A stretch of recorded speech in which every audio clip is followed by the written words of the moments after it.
in to a Monday edition, a Thursday edition of the Jordy Culotta Show. Yeah, Friday Eve edition. Jesus. Good morning. Welcome in. Make sure to hit that like button, share button, comment button. Starting right on you're time. Holding on for dear life. I am. Every morning. We're taking off 7 a.m. Good morning, all you naysayers out there. That's right. 7. On the dot. Welcome in. Katie is here. The carpool queen is here. Full house. Yeah, it really is. This morning here as Lloyd is here. Noah is here. Nose and Bows. Nose and Bows. And we got Jamil. We got no Bree this morning. She texted early. Feeling a little under the weather. TJ is here and Stewie. We're going to talk to Frank Alessi about some F1 stuff coming up here, some F1 podcasting. They went live on YouTube for the first time on Monday night. We'll ask him about that. Make sure you're following the F1 at the Podium podcast. And then we are going to track down Ross Dellenger. I know we've been planning to talk to Dellenger, I think, every day this week. And we will finally talk to Delly here this morning about everything that's going on around college football. We talked to Scott Woodward yesterday, and you could feel and sense even from his chair that there's a lot of uncertainty, there's a lot of change, there's a lot of expansion, there's a lot of things that are going to look very much different over the next couple of years than what we have, viewed college football over the last couple of years. So we'll talk all about that with Dellenger coming up here on the Jordy Culotta Show. Make sure you hit that like button, share button, comment button. Remember, every day we're brought to you by Go Chevrolet. Online at GEAUXChevrolet.com. You can find them there. Laplace, Louisiana for brand new cars, and then Go Express Auto Sales here in Baton Rouge if you're looking for a used car. Stop in and see our friends over at Go Chevrolet. And our phone line, Metropolitan Health Group, Real Doctors, Real Solutions, Charlie Harvey, Jason Ramazan, and the whole crew over there, always bringing you the Jordy Culotta Show, so we appreciate them. And the phone line this morning, we will talk to Dellenger, and Frank will be in studio. He will. With us. Podium Proof Podcast. Y'all give it a follow. Yeah, F1 blowing up, man. He got both of his bets right. Did he? Mm-hmm. Wow, he's on a heater. He is on a heater. What's that, 3-0? Yeah. Yeah, he's good Between with the brothers. He is. They know their stuff. They do. No, they love it, bro. That's what I'm saying. I think they college football love it. Yeah, right. I think that we found like a little bit of a niche where I think they might know more than the people that are putting out the lines know. Because it does seem like that. It seems like they've been doing this since birth, basically. Right. So I think we found like a little honey hole here where F1 is yet to catch up. I know. I need to start putting money on it too. All right, so they'll be coming up here at 8:45 this morning. And I know everybody's been freaking out about recruiting because we sure haven't been. But it looks like LSU's about to land another big-time wide receiver, or a big-time prospect. This one out of Miami, 5-star Gulliver Prep wide receiver Jaylen Brown is set to make his commitment. Chad Simmons, who runs On 3, says the finalists are Florida State, LSU, Miami, Michigan, and Texas. He is set to make his announcement. Is it tomorrow? Yes, tomorrow. He's going to make it on Friday. And a lot of people around LSU that we were able to talk to are feeling really good about where they sit going into tomorrow's decision date with LSU. These are the types of players, obviously, that, this is a game-breaking player, a big-time player. If you've seen his highlight, he can stretch the field. He can get over the top. But he is set to make his announcement tomorrow. And LSU's been riding high. But he's from Miami? He's from Miami. In Miami? He's from Miami, right under Miami's nose. And Miami's going after weird, him. Right? Which Miami has been making a lot of waves in recruiting over this last cycle because obviously of the buy-in of boosters, what they're offering. They've totally changed up the way that they are, kind of presenting themselves in recruiting. So for LSU to be able to go into South Florida and be able to take away a 5-star wide receiver. Big get for Cortez Hankton, LSU, Mike Denbrock, Brian Kelly, and the crew. If that's able to come to light tomorrow with Jaylen Brown. Because LSU has been in a really good spot over the last couple of days, obviously from a recruiting standpoint. And if they could continue to ride this wave and get the news flowing in like that, that would be amazing. Also some news with recruiting. Over the next couple of days, you'll learn some things about some quarterbacks, including what I believe is LSU's top target on the board as far as the position is concerned. Dante Moore, the 5-star quarterback, I believe he's the final 5-star in the class who is uncommitted, is set to make his commitment coming up here. And he announced that he will make his public decision tomorrow as well on July 8th. That'll be noon on SportsCenter. It'll actually be 11 o'clock here Central Time on ESPN on the national platform. And he will be choosing between Michigan, LSU, Texas A&M, Florida, Oregon, and Notre Dame, or his finalists that'll be on the table. Not sure if LSU is going to be the final team standing here. I don't think that they anticipate that they are going to win out this recruitment. I think Oregon feels like they're in a really good spot with Dante Moore, but not so much for LSU. What does that mean for the quarterback position? We saw Ricky Collins earlier this week was on campus with LSU. He was kind of, going through a visit there where he was, putting on the uniform, putting pictures out on social media. So obviously LSU has really maybe turned their attention towards the best quarterback in Baton Rouge, or at least the city limits of Baton Rouge. Eli Holstein and Ricky Collins, right out of this area. Collins feels as high of a prospect or as talented as a prospect. I mean, did you see what he did at the Elite 11? I mean, Collins went out to the Elite 11, really competed and shined out there, and I think really, started to turn some heads. As soon as he gets off the plane from the Elite 11, LSU's got him on campus, unofficially. I think he's still singing the song, kind of beating the drum for Purdue, saying that he's all Purdue, he's committed to Purdue, and he might be. I don't know Ricky Collins. I know his coach, Marcus Randall. I know his 7-on-7 coach in Rohan. People that know him and are invested in him, and are looking out for his best interest into the future. And they're all three, kind of saying the same thing, that he's locked in. He's going to Purdue. Maybe that's to try and kick up some more attention. Maybe that's trying to, kind of stress that, look, if you really want me, you're going to have to flip me. You're going to have to, show me and recruit me. And it's not just going to be I'm staying in Baton Rouge and going to LSU because it's a hometown team. I think that LSU is going to have to prove to Collins that they really want him in the class. And I believe they do.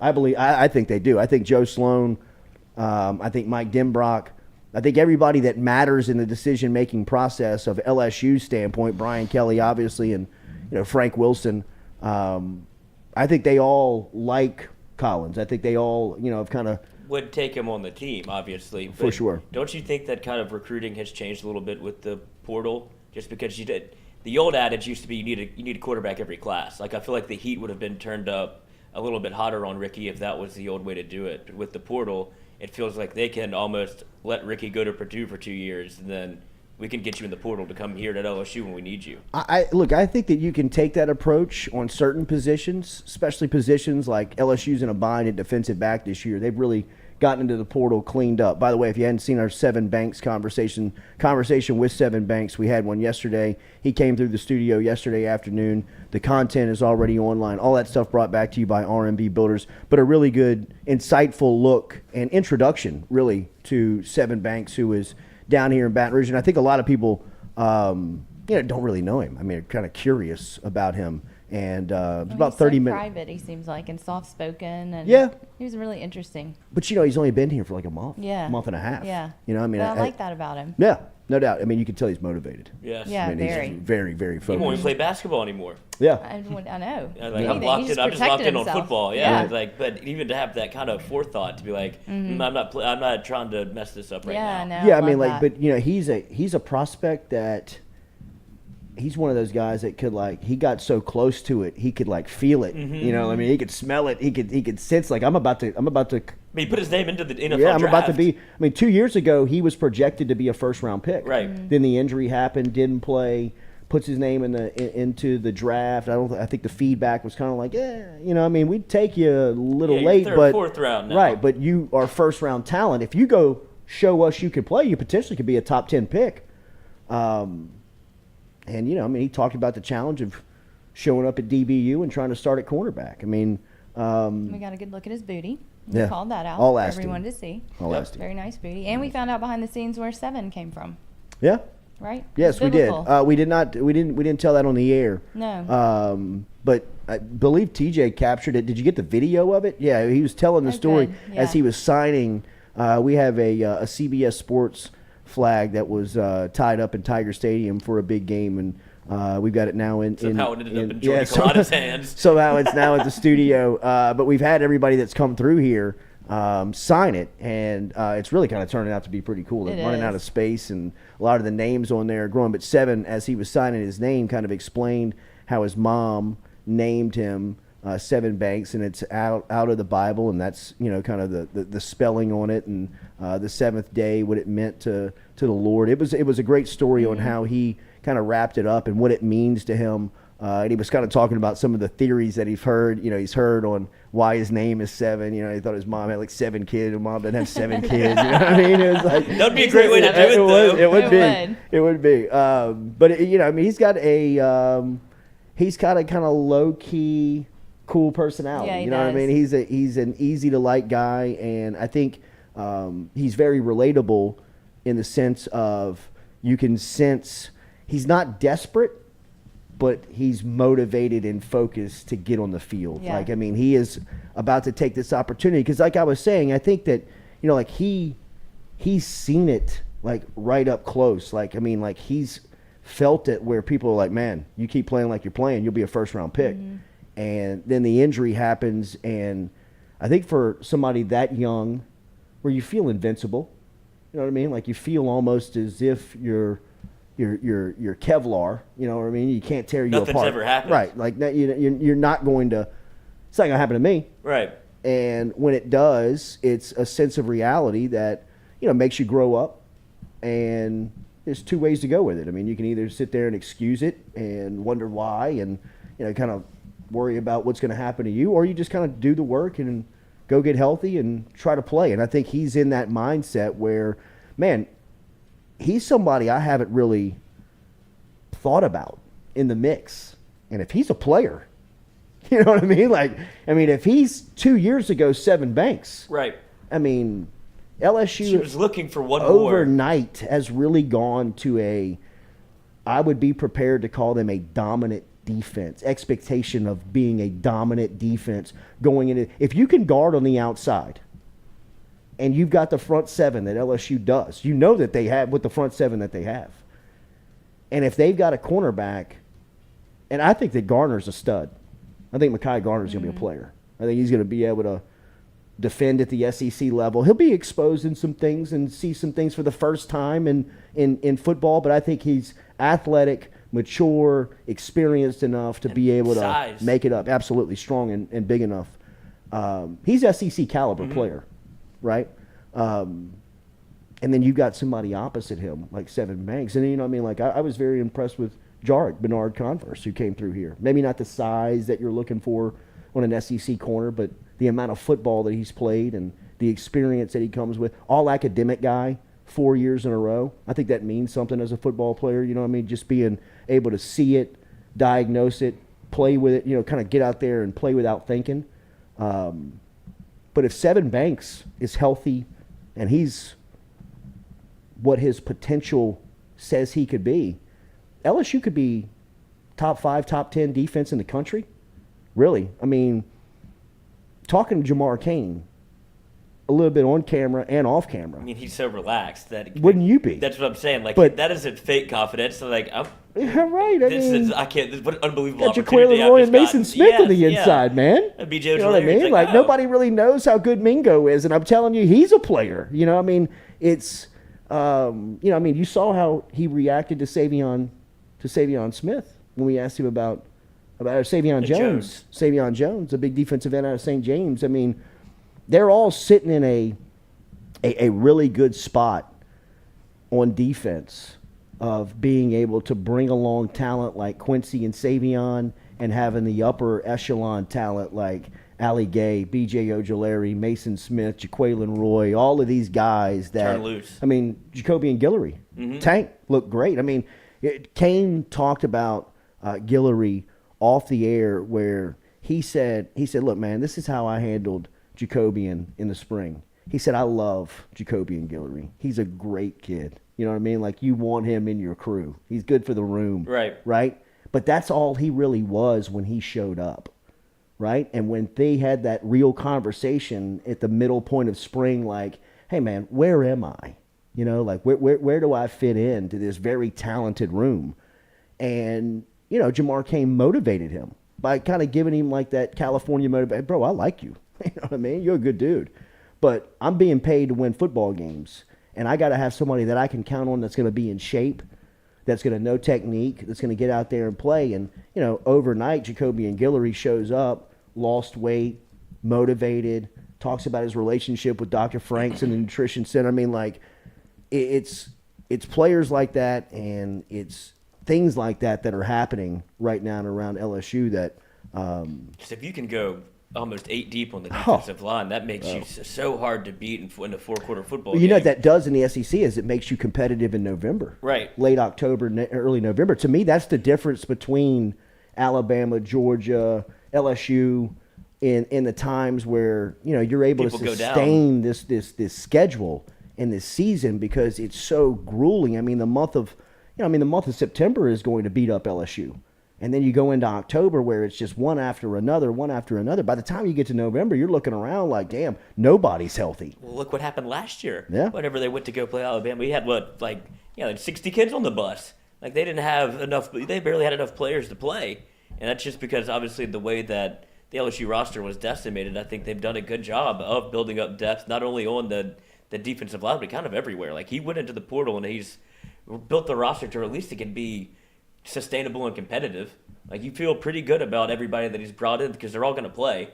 And then I think the only question really remaining, if you talk about the defense, is who's going to play like that third slot corner, because I'm not sure who that guy is. Because everybody feels like they're built to be on the outside. You know, I kind of hope it is Sage Ryan. Yeah. Just walk him down.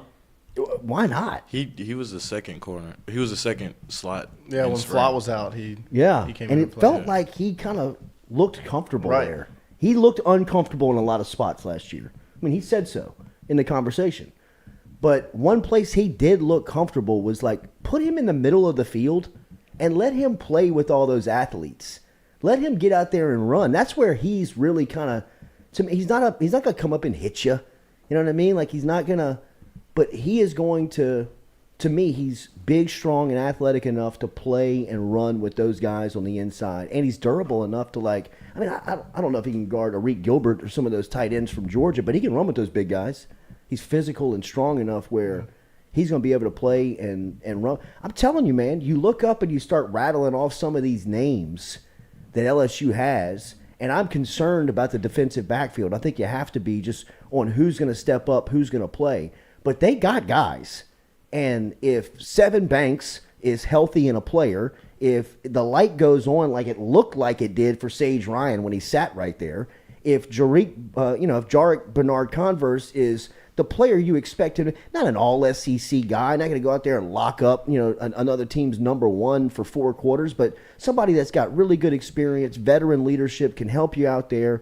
Yeah, you got Mekhi Garner on one side. I mean, if these guys pan out, you know what I mean? Like, it is kind of scary to think how good LSU could be on defense. And a good defense early on in the season, like a good defense travels to week 1. Like, it's not always going to be, and I think we all know this, it's not always going to be LSU 2019 against Georgia State where, on the opening drive of the game, Joe Burrow and Jamar Chase look like they've been doing it for, a decade at that point. I mean, offense usually takes a couple of quarters, a couple of games, a couple of weeks to kind of figure itself, kind of get your feet underneath you and play against somebody else. Defense, if you got guys, which LSU's got dudes, and you just unleash them and say, go be big, strong, and fast. Florida State's offensive line, my God, they have got to be looking at LSU on tape thinking, bro, they're not going to stop coming at us. That is going to be the longest 3.5 hours of our life come that first Saturday in September, that Sunday in September, just because, look at these cats. And if you can get to that point where they're healthy, everybody's gone through fall camp, you're still, got everybody intact, that defense can really propel you through that first month of the season while you're still trying to get your feet underneath you from an offensive standpoint. And if both sides come together, where you figure out your quarterback, your offensive line kind of shuffles itself out, you got playmakers on the outside, and John Emery is, as good as people think he's going to be. Yeah. I mean, LSU might win 10 games. Man, no more doom and gloom. Who had that? This week. What?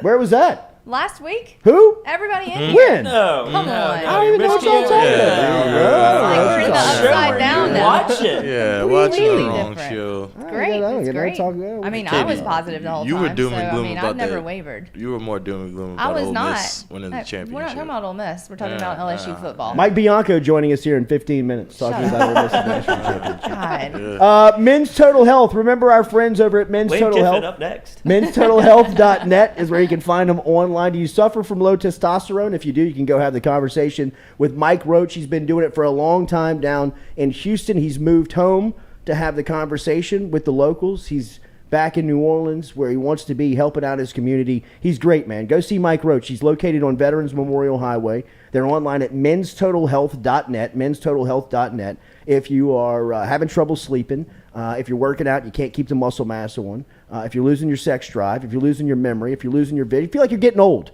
go see Mike Roach. You're He just can help you falling out, apart. right? Back hurt when you wake up? Men'sTotalHealth.net. Yes. Don't let the name deceive you, though. They can help the Men'sTotalHealth.net. They do help the ladies. Katie's on a fact-finding mission today. I am. Pea shot? She is going to figure out some of the TBD. things that they are offering over at Men's Total Health. Men's Total Health down in New Orleans today. She's going to come back with a report for everybody I will tomorrow. and let them know how they can excited, help everybody. not just the men out Right. at Men's Total Health. Are you Men going to can get help your ladies as well. Are you going Yes. to get a shot? I might. I might get some injections today. Oh, wow. David. You ready? Get off of work early. The report actually might be from David tomorrow rather than Katie. Check him out online, David won't be menstotalhealth.net. available tomorrow. Yeah, right. He's still sleeping. Probably call him tomorrow morning. Just go ahead and call One in, ring to dude. voicemail. Katie may not be here either. Red button. Yeah, right. We'll be back with more of the Jordy Culotta Show, driven and powered by Go Chevrolet.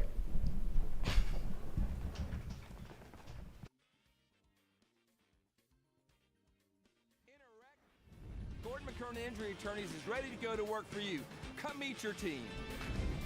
I'm your intake specialist. I coordinate your case and connect you with your attorney and paralegal. That's us, your legal team. Thanks. And we'll fight to get you every dollar you deserve. I'm your settlements and disbursement manager, and I'm here to get you paid on time.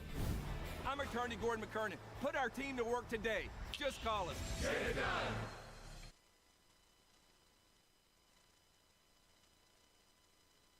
Hey Baton Rouge, when traveling through Natchez, Mississippi, whether you need to fill up your vehicle or your belly, stop by Go-Mart and On The Go Deli. Go-Mart has clean restrooms, community coffee, an awesome beer cave, and a great selection of anything you might need on your trip. So stop by Go-Mart at 4 Sergeant Prentice Drive as you're entering Natchez on the left, and visit Tom and Wright Granning and their awesome team at Go-Mart. We're all from different places and backgrounds. We've each experienced our own versions of life, but in the end, we're all on the same team. I'm part of that team, along with these players in purple and gold. Kayshawn Buddha, Malik Neighbors, Miles Frazier, Kyron Lacy, Greg Brooks. Whether on the field or in the courtroom, your team matters. So join our team. Make a difference. Bet. Let's get it done. Do you suffer from chronic dehydration? Are you looking to improve your athletic performance and you need to get over and see our friends over at GoFlow IV? They're located on Jefferson Highway. Easy to find them online at GEAUXFlowIV.com. Make sure and use the promo code Jordy Culotta Show. If you do, they'll take 15% off of your initial visit. Check them out online, GEAUXFlowIV.com. Inspiration, man. Appreciate it. I cannot wait to watch your group play. And the reason we said this to the public, we wanted to get you on, is because everybody that's come through here, recruit, player in the locker room, coaches, have mentioned your name of making an impact on their time or their decision to be at LSU. So keep doing it right, man. Appreciate it, man. Absolutely. Thank you very much. Like I said, you give our guys a platform. They come in talking about the show, so this is awesome. Nice setup too. I might steal one of these couches. Yeah, you got it, bro. You got it. We got a lot of gear for you. Yeah. Thank you, man. Appreciate it. LSU cornerbacks coach Robert Steeple's in with us for that was great conversation.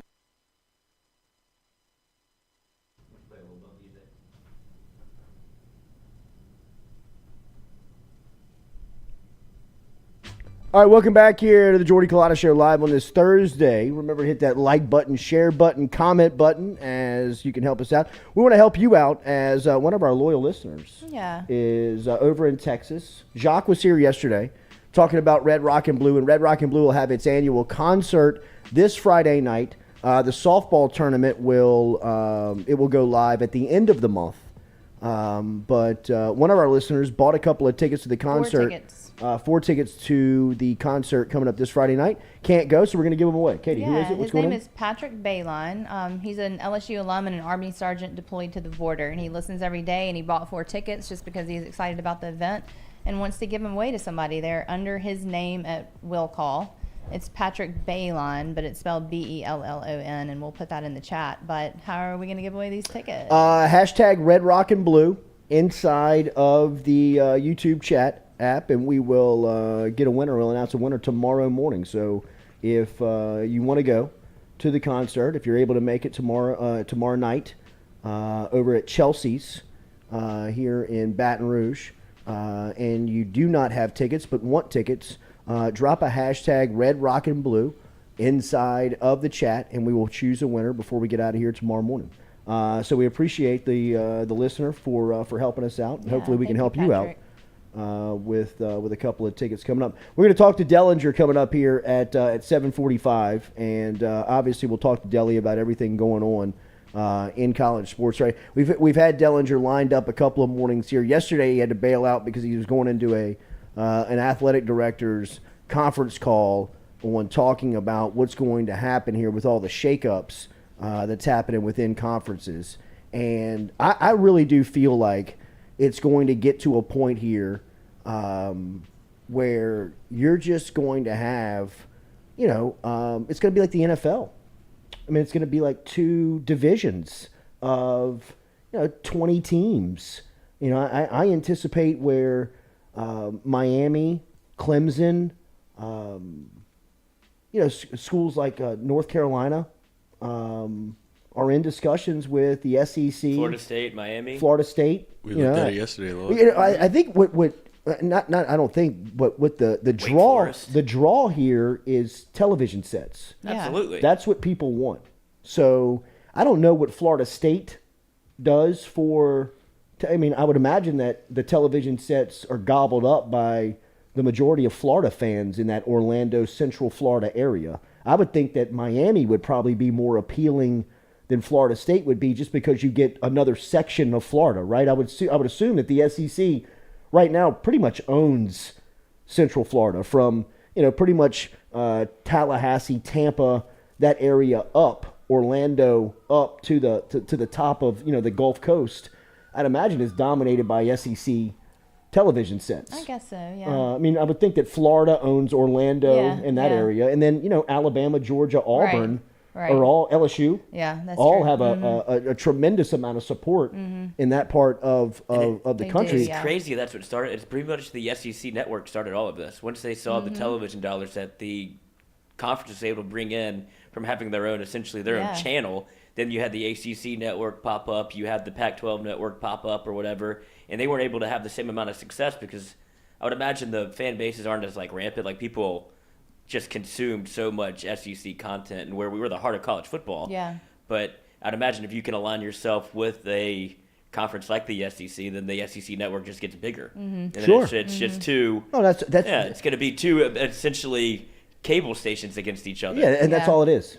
That's all. It's going to be Fox versus ESPN. That's crazy, right? And Fox is going to own the Big Ten, and ESPN is going to own, the SEC. And I think it's going to be that's what the draw is Do you now. think CBS is like, in oh, college we blew sports. it? Yeah. Yeah. Like that, whatever the number was, we should have gone times way 10x yeah, because just this didn't way go above, away. Yeah, way above and beyond. I mean, that's the draw now to college athletics. You want to see LSU Clemson. You want to see Alabama Texas. You want to see Michigan Ohio State. You want to see USC play Ohio State. I really do believe, for as crazy a scenario as we were talking a couple of weeks ago, where we were reading about it and people were just giving these scenarios. I think it's going to be like relegation. I really like teams like South Carolina. You're out. Clemson, you're in. You know what I mean? Like you want a chance to sit at the table and get a piece of this pie, get a piece of this. What could it potentially be? $50 million a school, maybe $50 to $60 million a school. I mean, the Big Ten cut checks to their school $52 million a piece. Now they're adding USC, UCLA, an entire part of the country, and the biggest city in the country, where they do have. So I went out there for the UCLA game. They support UCLA football. Yeah, they do. You know what I mean? Like it's not as barren as I thought it was going to be, and I would assume that it's more intense for USC. Yeah, it is very intense for them. I mean, I would assume like with Lincoln Riley now, and you got Caleb you got Williams, Caleb Williams, you're getting recruiting. I mean, like it'll be back. You'll see the passion that's what for they it. wanted. This is why some of these things exist. This is why the transfer portal exists. This is why NIL existed. They wanted it was so Southern driven. It was the SEC every single year, and you're like, what happened to the Notre Dames of the world, the USCs of the world? Like, where's Oregon? I know. Like, like Oregon's there, but they're not. You don't feel like they're a threat.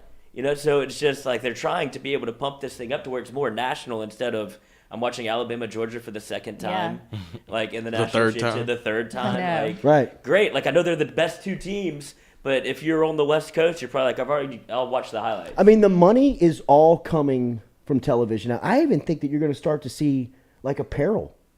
Like apparel to me has hit their ceiling with college sports. What else can you do? Like if you're Nike, how else can you promote yourself if you're going through college athletics? Everywhere you look on a Nike team, there's a check. There's a check on the middle of the face mask.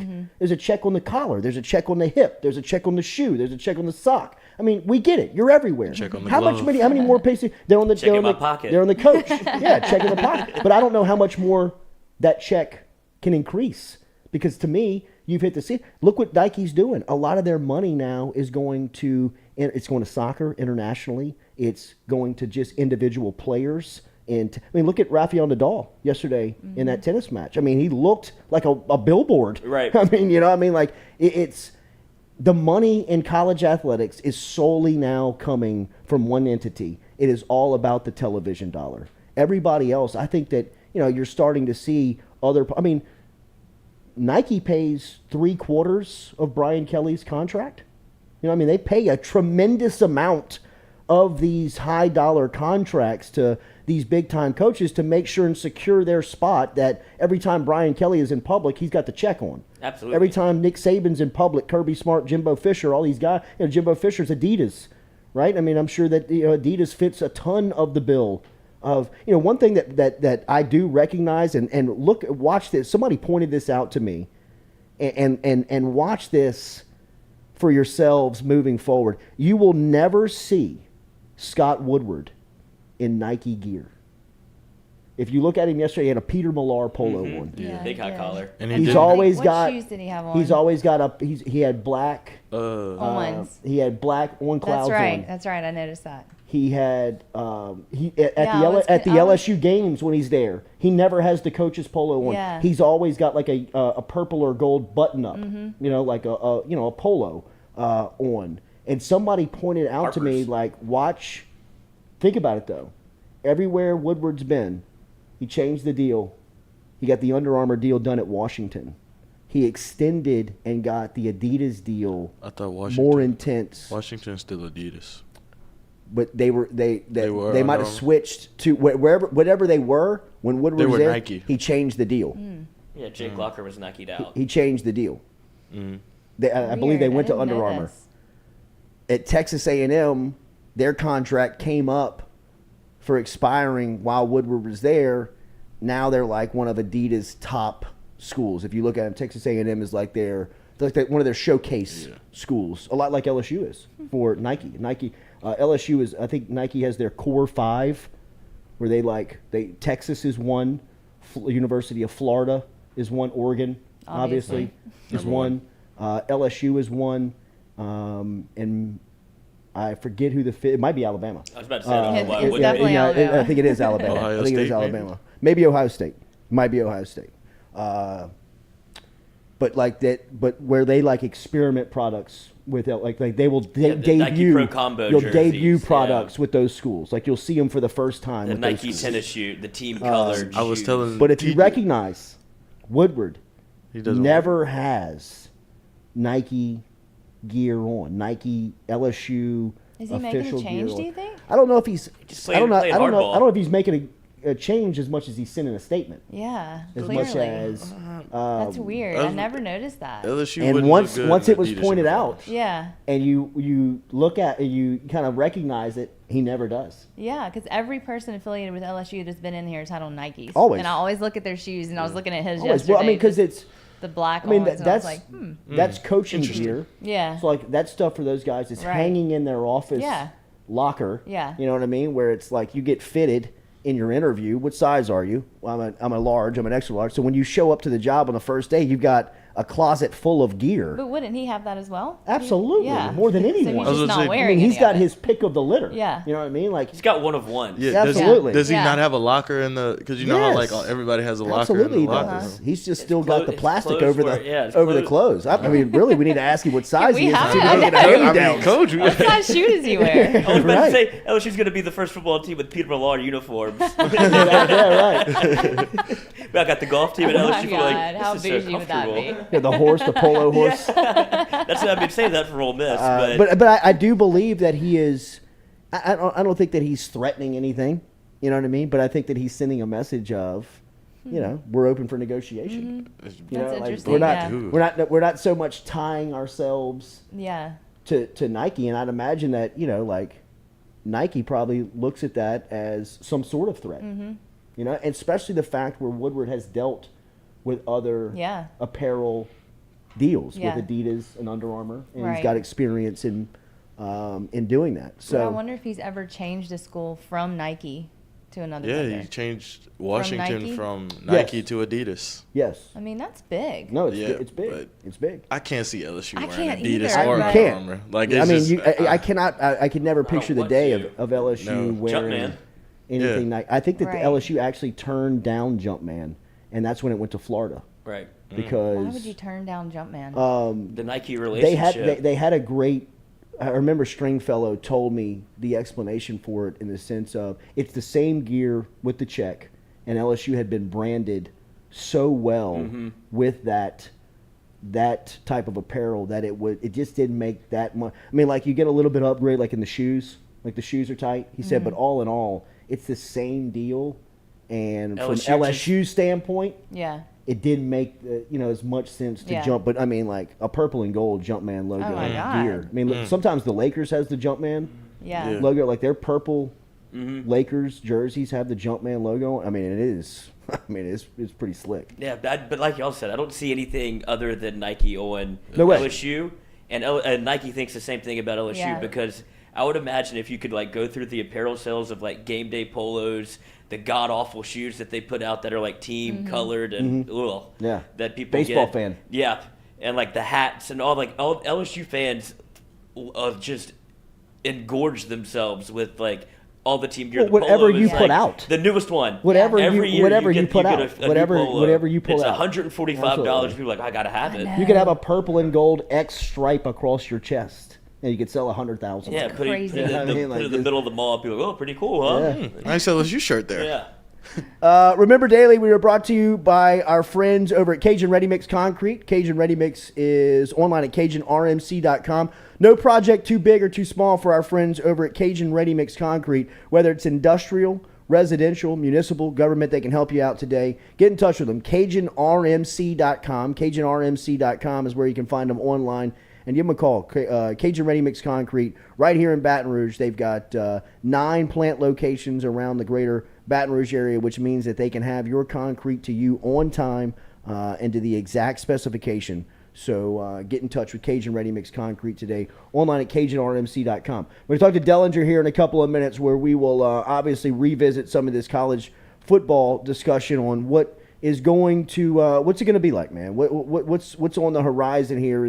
There is some reports out there. In fact, Dellenger reporting that ACC Pac-12 discussing ESPN television partnership after the Big Ten moves. What next now for the Pac-12? I'd imagine you're on the phone with Phil Knight, making sure that he's all good, because if Oregon jumps, I mean, the Pac-12's done. Pac-12 feels like it's done. It does. I mean, it feels like it's done now. But I mean, lose USC, if Oregon leaves and you lose Phil Knight, that's your it's money. over. That's your honey Yeah, hole. I mean, it's over.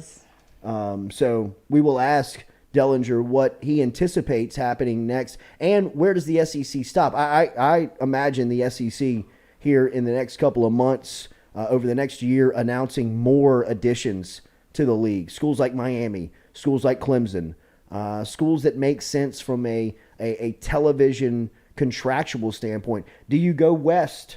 Do you talk to Arizona and Arizona State? I mean, when you look at the Pac-12 from a geography standpoint, those two schools, Arizona State in particular, has a more of a college football following than than Arizona.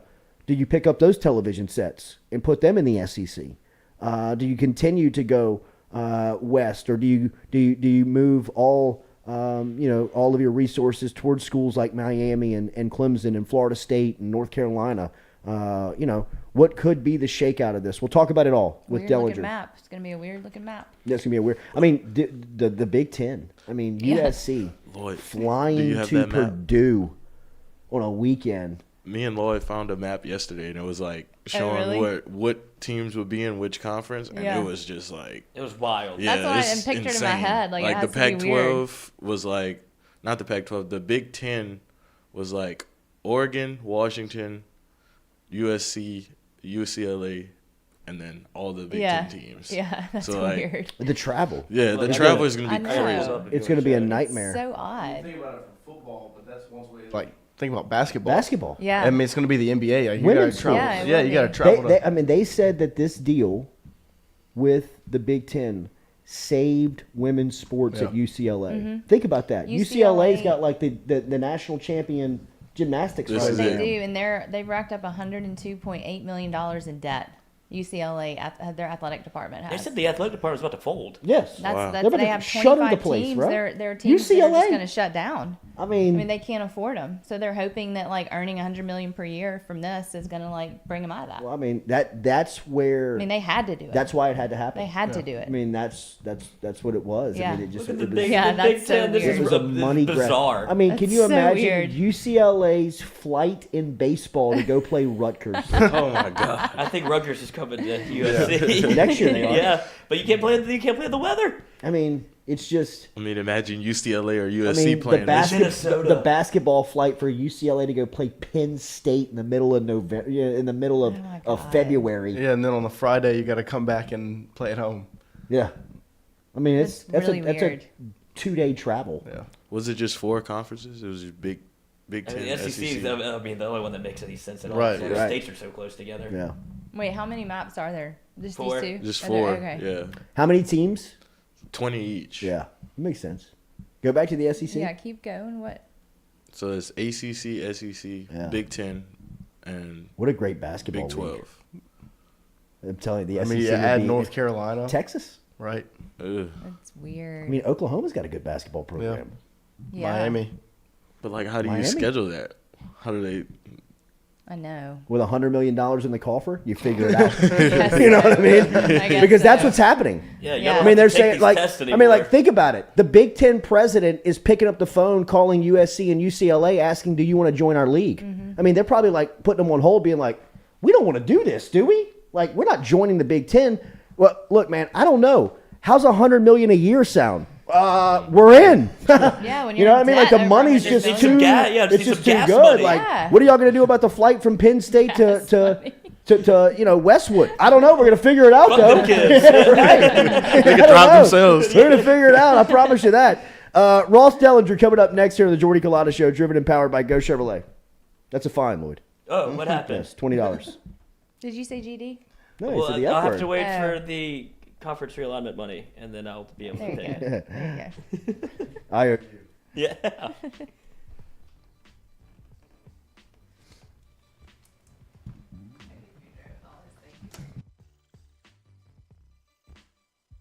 But I ended up at a lunch yesterday with 3 suits from WAFB. In the J's. In the J's, in the hat, in the T-shirt. I thought I was going to meet 1 suit, and we actually showed up to the same restaurant that 2 other suits were eating at. We all conjoined table and had an executive lunch with everybody from WAFB. A lot of good return on the show early on. A lot of good feedback. They think we ought to start fining for cursing in the first hour. Fining who? Fining for whoever does it. Like fining each other? Yeah. We're gonna have a swear jar? A swear jar. Okay. Tough. 7 a.m. between the 7 and 8 a.m. hour. It's Lloyd that would That's have exactly the what they problem. said. So That's exactly what they said. The suit said. He said, Lloyd pushes the envelope on the cussing thing we've talked about. Like, hey, how's the show? We're all kind of like passing the bread, you know what I mean? Like early, like I'm just trying to like fit in at this table. And they're like, oh yeah, the show's good. Show's good. What's the guy in on the couch? What's Lloyd? Is it Lloyd? Yeah, Lloyd. What about him? He sure does push the line on the cussing thing, doesn't he?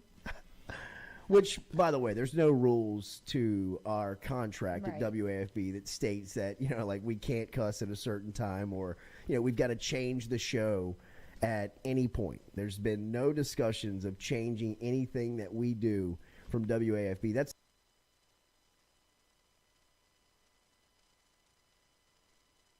Southern Eye Centers, located at 6859 Jefferson Highway right here in Baton Rouge, has been serving your eyes for over 40 years in the capital region. They offer friendly service in a helpful environment with the highest level of personal care to manage your eye health and vision needs. If you want more information, log online to southerneyecenters.com.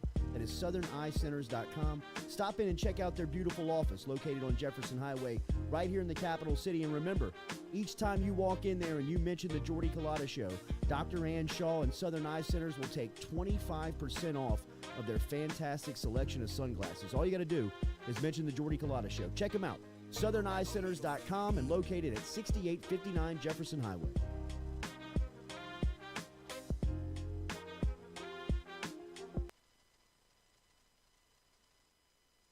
This show in particular, highlighting the players that I've seen come through here, and the coaches, we're grateful to have the opportunity.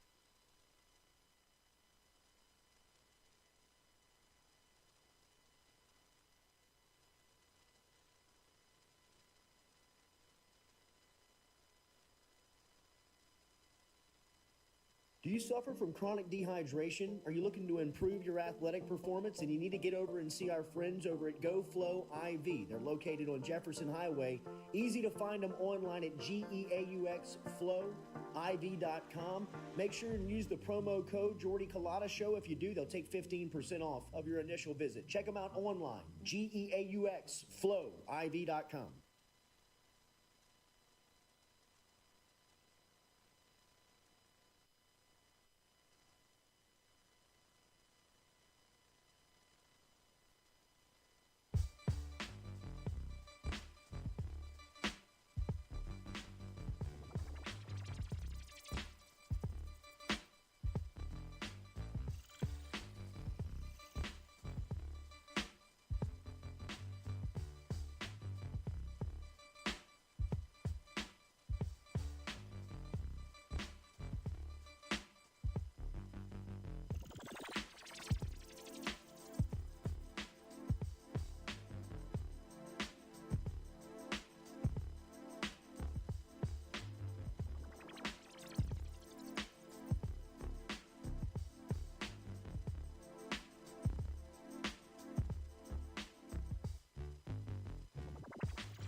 Yep.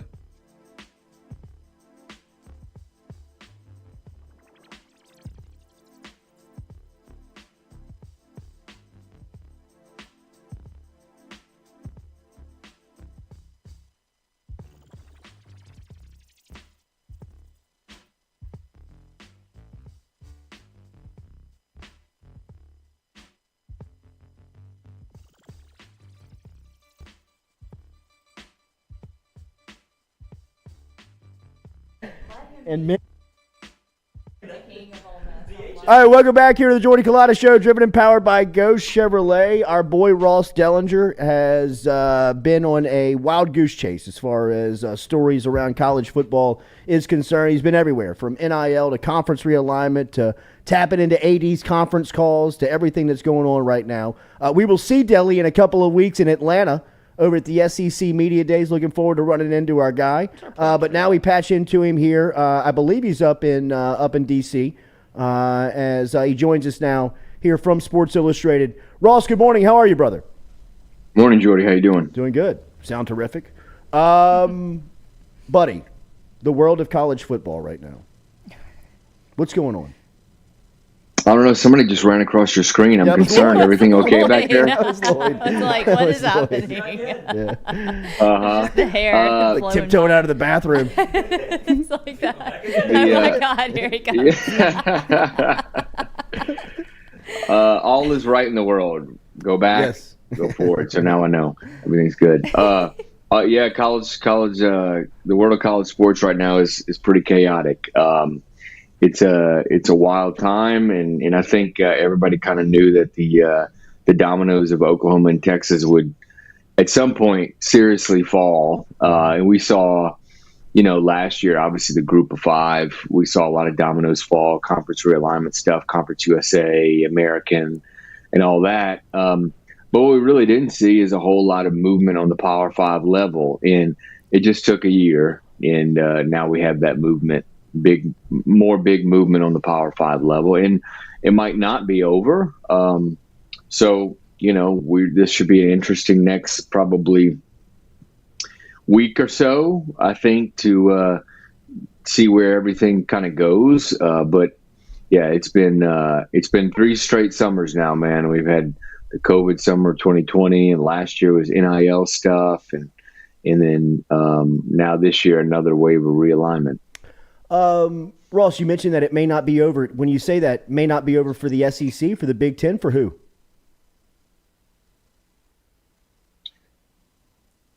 Hey, Jordy, sorry you broke up. You kind of cut out on me. I'm sorry. When you say that it's not over, you mean like not over for like the Big Ten, SEC? What are you referring to?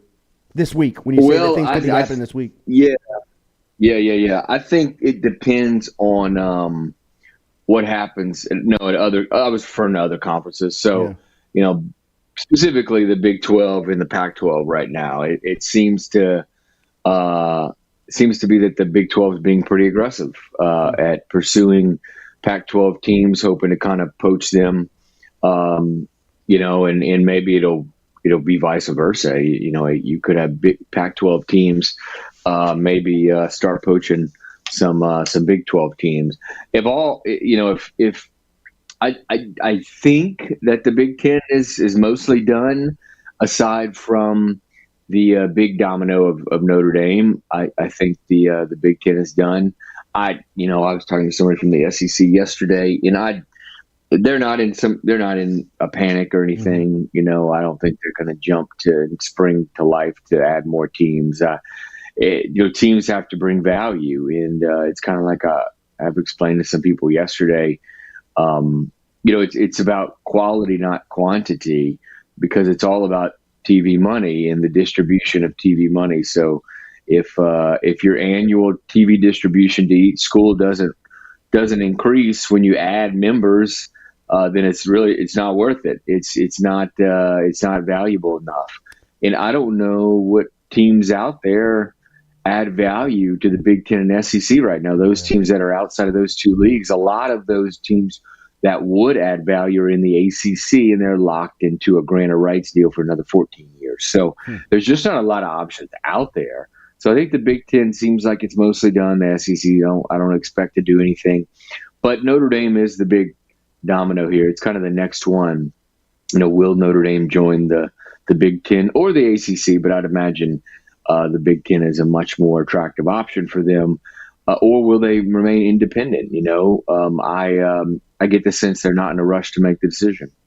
Ross, when did this start to really heat up with USC, UCLA, and the Big Ten? You mentioned that the Big Ten, everybody noticed and I guess is reacting to Texas, Oklahoma joining the SEC.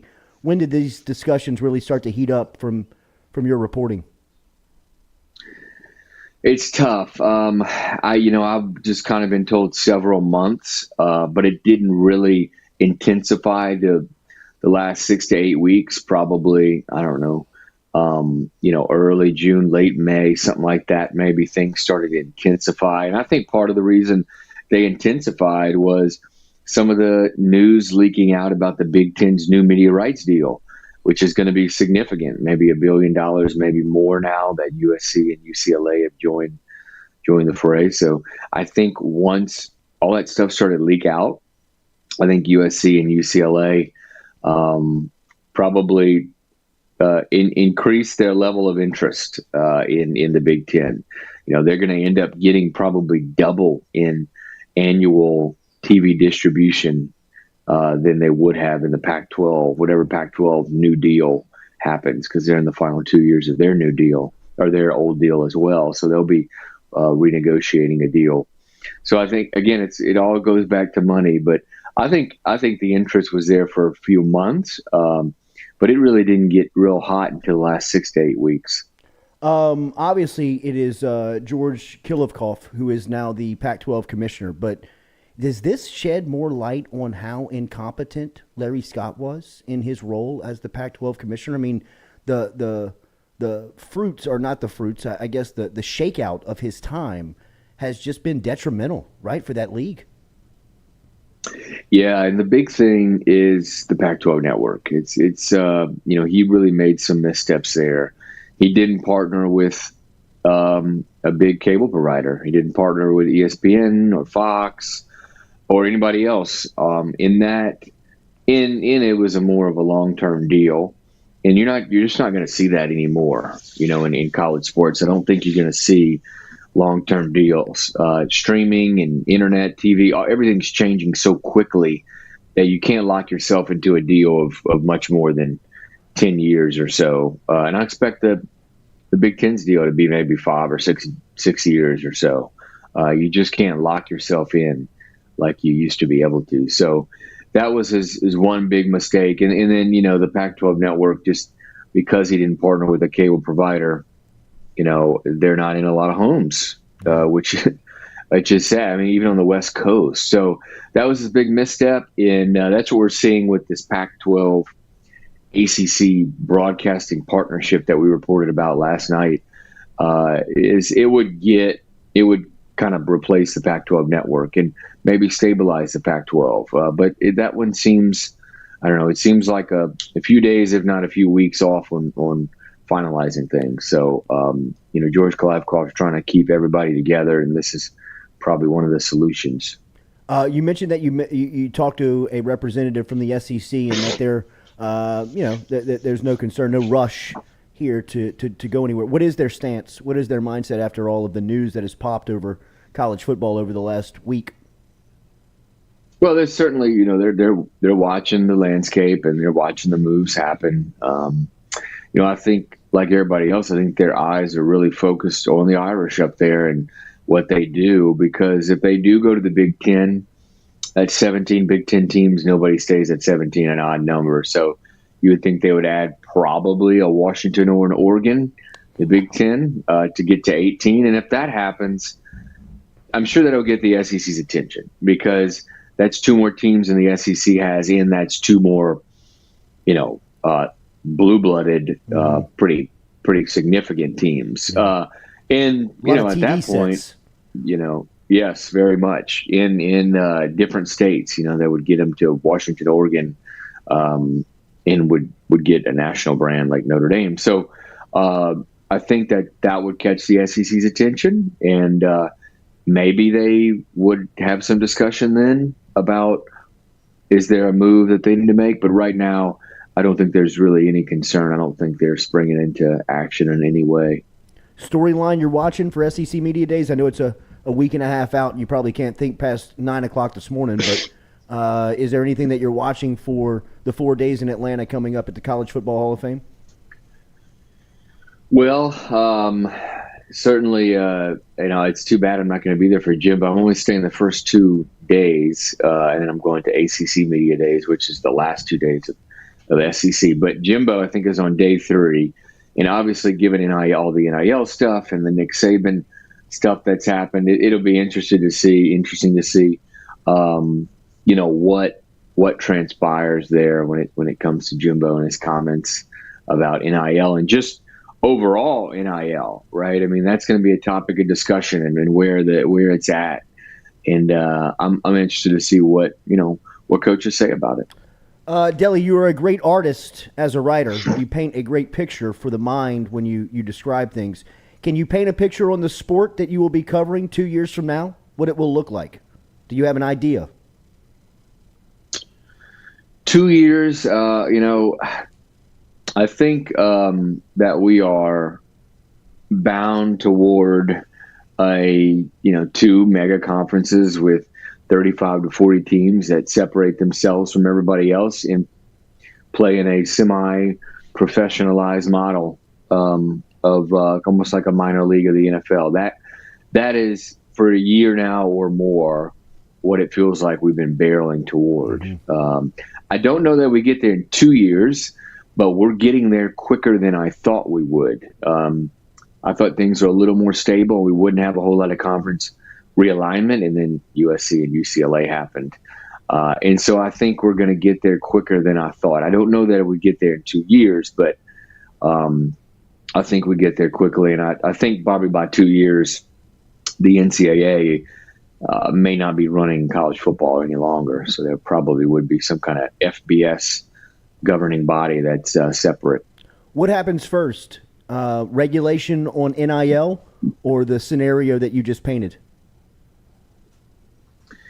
Well, any regulation on NIL would probably have to come from Congress. And unless there's some kind of chaotic event and kids start really getting taken advantage of with contracts, I don't think you can get Congress's attention without that happening. And so my sense is that we won't have any legislation around or any regulation around NIL until either, like I said, until we have like a chaotic event that gets Congress's attention. Now, there's a chance that the NCAA, they're looking into some schools for NIL potential infractions and violations. They come down with the hammer.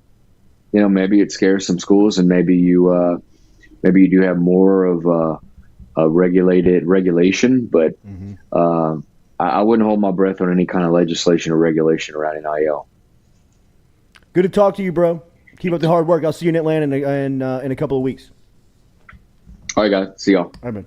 There is Ross Dellenger checking in from Washington, D.C. this morning to give you an idea of just how wild it is right now covering the sport of college football. That sound brought to you by RMB Builders, our friends over at RMB. They're over at Katie's house right now. Every day. Another project over at the Allagoods. Every day. Get ready, Noah. Only one contractor that they count on, though. A lot of contracts, or a lot of projects over at the Allagoods, but only one contractor that's been through there, and that is RMB. Rhett Bourgeois, find out for yourself. You want the trendy yard sign with the contractor's name in it. Just go to get the reliable one, RMB. Rhett I was Bourgeois. like, wait, I don't have a yard and sign. his crew. Yeah, well, everybody in Baton Rouge I seems to want know. one. Rhett needs to get a yard sign, I guess. No, I didn't need to play the yard side I'll game. make my own. He should give you, keep giving you consistent great work. And that's what you get every time you do. Everybody needs to know it. RMB Builders, RMB-Builders.com. That is RMB-Builders.com is where you can find them online. Check out the portfolio there. All the work, you can check them out online. They have helped us out over at the UDL, over at the New DL, over at my house, Katie's house. All of us have used Rhett. Find out for yourself, RMB-Builders.com, RMB-Builders.com. to Get keep you a up. light bulb. Y'all can swing by and let Noah give y'all a tour of everything next week. Is it almost finished? Just kidding. Gearing up. No, it's not. Are you near helping them finished. build Oh things? wait, hold up. Noah's staying there next week. Oh, Yeah, all right. I mean, I leave town. Party at I'm Katie's gone house next Friday week. through Thursday. Yeah. What time's the flight? Friday afternoon. How- Friday afternoon. Oh, Is it like yeah. early Well, afternoon, evening late pool party. afternoon? Why do I need to give out these details? Because Katie, we need to No one know. will tell for us. the- We just, Just for the plans, invite. Yeah. Noah has all the details. Details. all the details. See you at 4, no? Yeah. He's sounds given me right. his food list. All of it? I love that you shop for him. I do. It's He's ridiculous. such a good house sitter and pet sitter. No, Yeah, the real world's treat gonna him punch like you in the face, brother. Treat him like he's your son. The real world's gonna punch Noah in the Sweet. face. Yeah. Yeah, Wait, just- go. I'm just gonna live here. Did you shop for me? Yeah. Where are the house cleaners? He deserves it. Is my He bed deserves Got the not keys made? to the range? This pool isn't heated. Zion Williamson signed his contract officially yesterday. What a great day for the New Orleans Pelicans. Great day for Yes. Zion. It was a Great day for Zion. Great day for the city. Great day for the Pelicans. All in all, a big celebration. To me, I think that this was the highest day for the New Orleans Pelicans franchise since they've changed their brand. Okay. I think like this that. is the biggest day that they've had. Now, I'm putting all of what could be celebrated into yesterday. Your team is right. You got your head coach.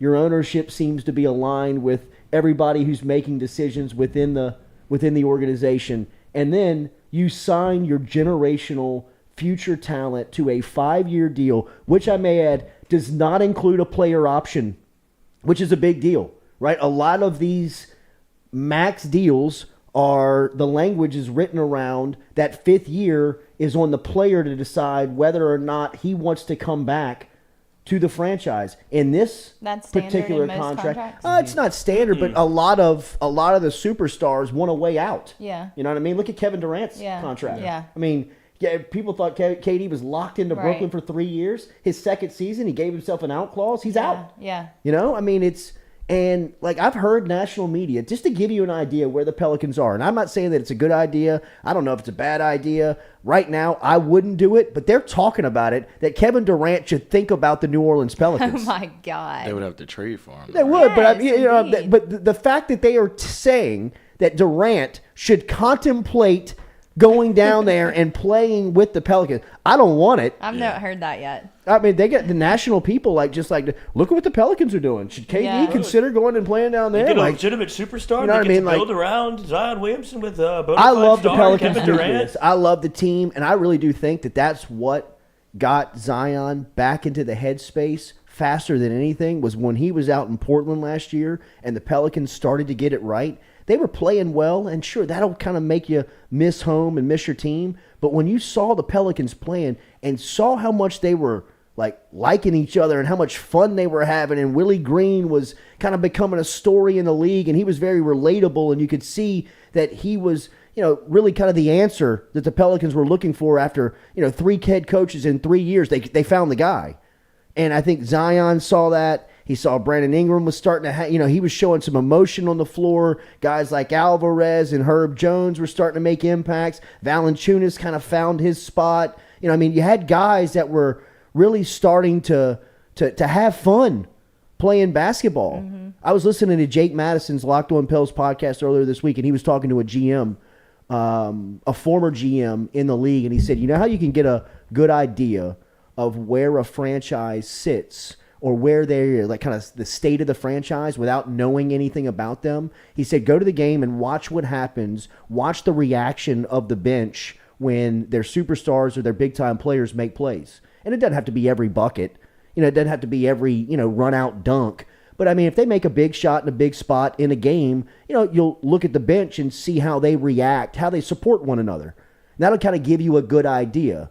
They had referenced kind of like Milwaukee when Giannis was on the come up. Like everybody in Milwaukee really loved Giannis. Everybody, when he would make a big play, everybody was jumping around on the bench. Everybody was pulling for Giannis, right? If you watched the Pelicans play last year, I mean, I was worried they were going to get hurt celebrating on the bench. Sometimes they were jumping around so much. I mean, and that type of stuff I think is just very infectious, especially to people within the organization. Yeah. Right? I mean, like, think about it. If you miss a day at work, if you miss a day with your team and look, it's good vibes over there. I kind of hate to be out of it more than I hate to be, like, I don't want to miss. Enjoy coming to work. Yeah, I don't want to miss. Yeah, man, it keeps you driving to the building, keeps you kind of showing up with a smile.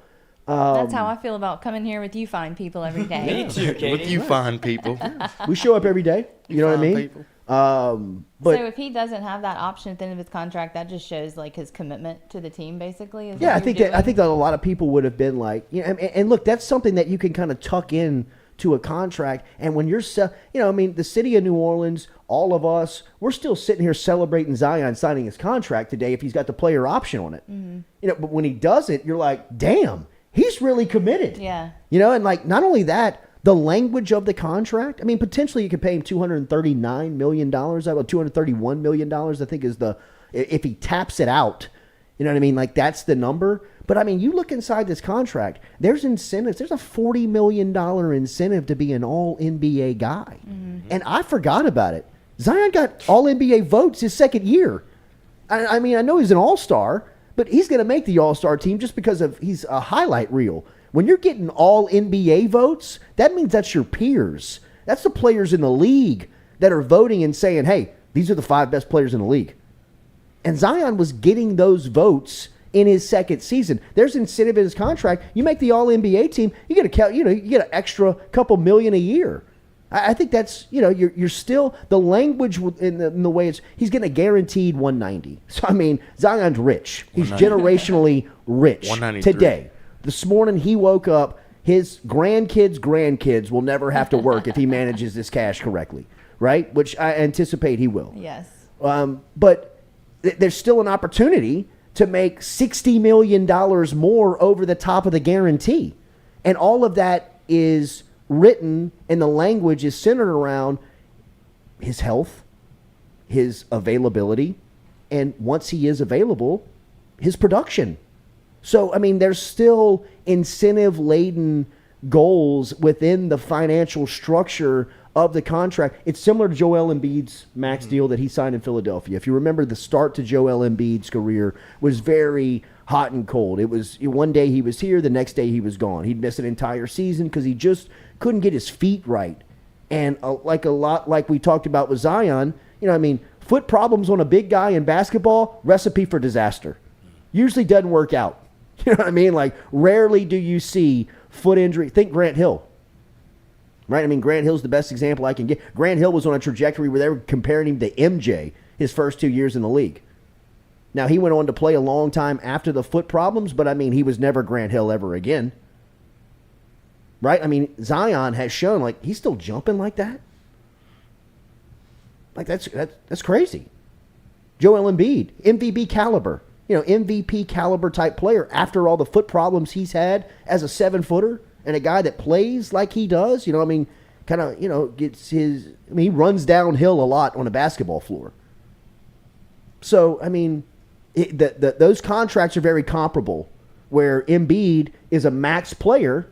You want to max him out, but you hadn't seen a lot of him to, make the commitment and rest easy at night, at least from a financial standpoint, thinking, I wonder if you pay too much on a product that's unproven. Well, you can still leave in the contract places, financial structures for him to prove himself. And I think that there is that still within this. And look, I thought yesterday was a huge win for the city of New Orleans. All of the storylines, and you're starting to see it publicly. Kendrick Perkins put out his national apology to the city of New Orleans, to the franchise because of Zion signing that contract. You're starting to see people nationally start to talk about, well, maybe New Orleans is a basketball town now. Yeah, it is. I mean, if you paid attention to the last 3 months of the season, the Pelicans were in there. They were supporting that. New Orleans is always going to support a winner. And they know what a winner looks like. They know what good basketball looks like. It's a very knowledgeable sports town. And once the Pelicans made the commitment to Green, started to hit on picks like Herb Jones and guys that you could really relate to, like Jose Alvarado, that you show up every night. They're just kind of, they're lunch pail dudes, man. They're going to come, give you 48 minutes. They're going to give you everything they got. Easy to like, good personality. right? And then you throw into the mix a guy like Brandon Ingram, who's a bona fide all-star, feels like an all-NBA guy now, or potentially. Zion's coming back. C.J. McCollum's bought in. I mean, now you got people nationally saying, should Kevin Durant consider going to play for the Pelicans? That's so crazy. Like when 6 months ago, people were talking about moving New Orleans' franchise to Seattle. Yeah. And that there was Zion. no way Zion was going to resign. Did you see Cam Reddish sign with the Knicks? That definitely means that the Knicks are gearing up to sign Zion. They're putting the Duke team back together. They just cut Cam Reddish. Zion just signed his deal. I mean, like, you're starting to see these talking heads now. Like, there's no storylines anymore. You're like, oh, shit, he's locked in. Swear jar. Second hour. Second hour. Discount. Fuck off. Yes. Sorry, that's $10. But what a beautiful day for the city, man. Yeah. I'm telling you, that is a day that should be remembered, should be celebrated in the Pelicans' history. I thought that was the highest day for the Pelicans brand since they have remarketed themselves as the Pelicans. Maybe the biggest day for basketball under the Hornets Pelicans umbrella would be the day that they announced that they were here, opening night. Getting Anthony Davis, drafting him as a Hornet, Chris Paul. But yesterday, to me, as a New Orleans Pelican, like under the Pelicans brand, that was the biggest day in that franchise's history. I mean, and a lot of it goes into, man, you got the right coach, you got the locker room right, you got your generational talent inking a long-term deal without a player option. That means he's committed to the city for the next 5 years. Everything seems right for this upcoming season. I mean, this past season was so much fun to watch. I can't imagine what this upcoming season is going to be like. I can't wait. And he just turned 21? 22. Yeah. He turned 21 last year. Yesterday, 22. What a great 22nd birthday. I know. And here's a guaranteed 190. He could have left that press conference at the Boys and Girls Club, at the YMCA. Yeah. During the camp. By the way, did you see his brother standing next to him? Noah. His name's Noah. I know. I mean, is it what? 8. Coach K's getting back in the game? Shit. Matt McMahon. Oh, yeah. I mean, he should have been at that press conference. Yeah, first question. How old are you, Noah? I'm 12. Take this gear. I mean, the kid looks like he looks like he's gonna be a problem on the basketball floor. We knew what you meant. But yesterday was that was a great day for the Pelicans, man. I think you'll remember that day for a long time, man. They have so much momentum. Yeah, ton of momentum. And by the way, for the record, I would never make a run at Durant if I'm the Pelicans. Right, because that's why the chemistry's right. Too good. Mm-hmm. Yeah. You would have to deal away too many guys. I mean, like that would be like Jackson Hayes territory. Like you would have to probably deal as an ancillary part to a trade. Like it'd be like Ingram, Picks. You know what I mean? Jackson Hayes. And what showed you was the Rudy Gobert trade. How much that the Timberwolves had to give up. Yeah. And for Rudy Gobert. Like, what are you going to have to give up for Kevin Durant? So everybody saying, did A-Rod make that trade? I mean, that was a terrible trade, right? I mean, he didn't even play in the playoffs. He's the defensive player of the year, and he can't guard the perimeter in a 3-point league. And you're the Timberwolves. You have Karl Anthony Towns that you just signed to a max deal, and then you trade for another. A-Rod. Anthony Edwards. A-Rod. A-Rod screwing it all up. He doesn't even live there. They would have killed him, dude. This is the same T-Wolves team that was crying after they won in the first round. Right. They traded away Pat Bev. They traded him. Pat Bev was the heart and soul of that team. He was standing on top of the scores table like Kobe. Beating his chest. After Kobe won his 5th. Pat the first round 5 times. Standing on top on a playing game. Heart and soul out there. Well, I mean, Pat Bev did say the next 5 years are his. And he's been traded 3 times in 3 years. Yeah, for the bag. I'm sure he's gotten some contracts. Yeah. I mean, he's making money. But a ton of money. But everywhere where did he get traded to? The Jazz? Yeah, Utah.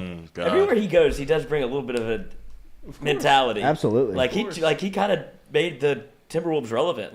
They needed somebody in that locker room like that, and I think that they knew that they needed that after they lost Jimmy Butler.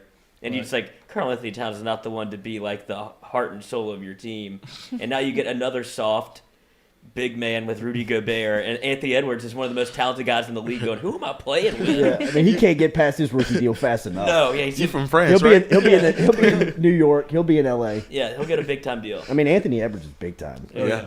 Big time. Big time shit Maybe wanna talker, be too. play for the Pelicans. Maybe so. Great athlete, too.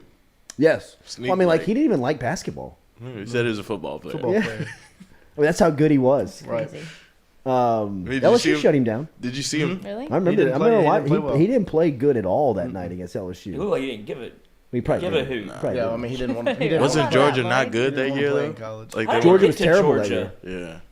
He's from Georgia. From Georgia. Was it Tom Crean? That They was, had to cheat their ass off, Yeah. but I mean, They I think stunk. he had to be from Yeah, He was. from Georgia. But I like think Athens. Was he born on campus? I mean, how does that guy end up there? he was just trying to go to the NBA. Yeah. I don't want to move all my shit. Like, I'm just, I'll just sit here for Honestly, 6 that's probably months. what it was. Yeah. Tom, I'll let you keep your job for a year. Yeah. Oh man, Tom Crean's great recruiter.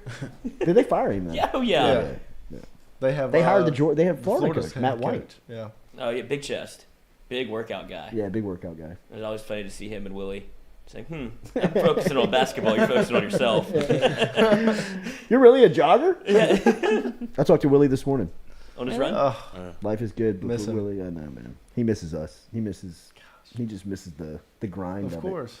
He would be. Yeah. I mean, We didn't talk to Scott Woodward enough about the job that Matt McMahon has done. I know. Yeah. Looking back on that We need to interview, get him a back little on bit. here. We'll get him We back missed on. some He questions. he Should mentioned be a it. weekly. He mentioned Yes. it. He mentioned it too. So which kind of we should have followed him down that stream there, because Matt McMahon deserves a ton of recognition, and I would have loved to have heard, especially publicly, what his boss thought of the job that he has done since being on the job, because it is it's very there's nothing like it. There's nothing like that you can look at outside of what he did and compare to. Because I guess it's the first time in the transfer portal you've ever had to Right. rebuild a total team. Yeah. And the way that he did it, to me, will be almost impossible to replicate. I just don't think that you would be able to, in the short time, be able to put together that amount of talent and do it, which is kind of being lost in what he's done strategically. Yeah. Like, he put together a Pieces. balanced, when he broke it down, that balanced day, team. He was like, I had the level one. I Right. wanted these guys, and then Yeah, these, and yeah. these, and he did it perfectly. Yeah, and really, when you look at the balance of guard to big, Right. and the way that he was able to put the team together, Especially what you would have it's been incredible. in, like, I just need players mode. Yeah, like, oh, I right, have 5 absolutely, centers. It absolutely. doesn't matter. Yeah, I it need to doesn't put a matter. roster together. Right? Yeah, I'd take 10 guards. Yeah, I mean, just at this get. point, We just got to play. Field a team. Give me 5 And Parker then they had Edwards. like they had the team building video come out. They did the same thing where they went in and cooked a meal with the nutrition team. They did it when Will was here. They did that again. It looks like they're all, getting along well, which is kind of what we saw. Yeah, last everybody season. seems to be bought in. Yeah. I mean, I spoke to Adam Miller yesterday. God, that's the big get. That's crazy. Yeah, and he's all in. Yeah. I mean, from a standpoint when your best player has the mentality that he does, and it's a lot like Seven Banks. Yeah, I mean, he's motivated individually, but he's a team guy. Right. I mean, I don't think that he's not trying to get his 25 a night in a loss. He wants to win. Got the but he list can yet? give you 25 a night. Right. You know what I mean? If that's what's going to take. Right. Got the list yet? Huh? Got the list yet? What's that? The list. from Oh, from the Adam. list. I have not seen the list. I have not seen the list. And I took that personally. I've You not got a seen the list. But I think that Miller, potentially, I was talking to some of Gordon McKernan's representatives about an NIL deal with Ace, with Adam Miller. And, I was telling Ramsey Barfield, who's over there, who's doing a lot of their NIL work for him, like, potentially, you could get, like, the SEC Player of the Year.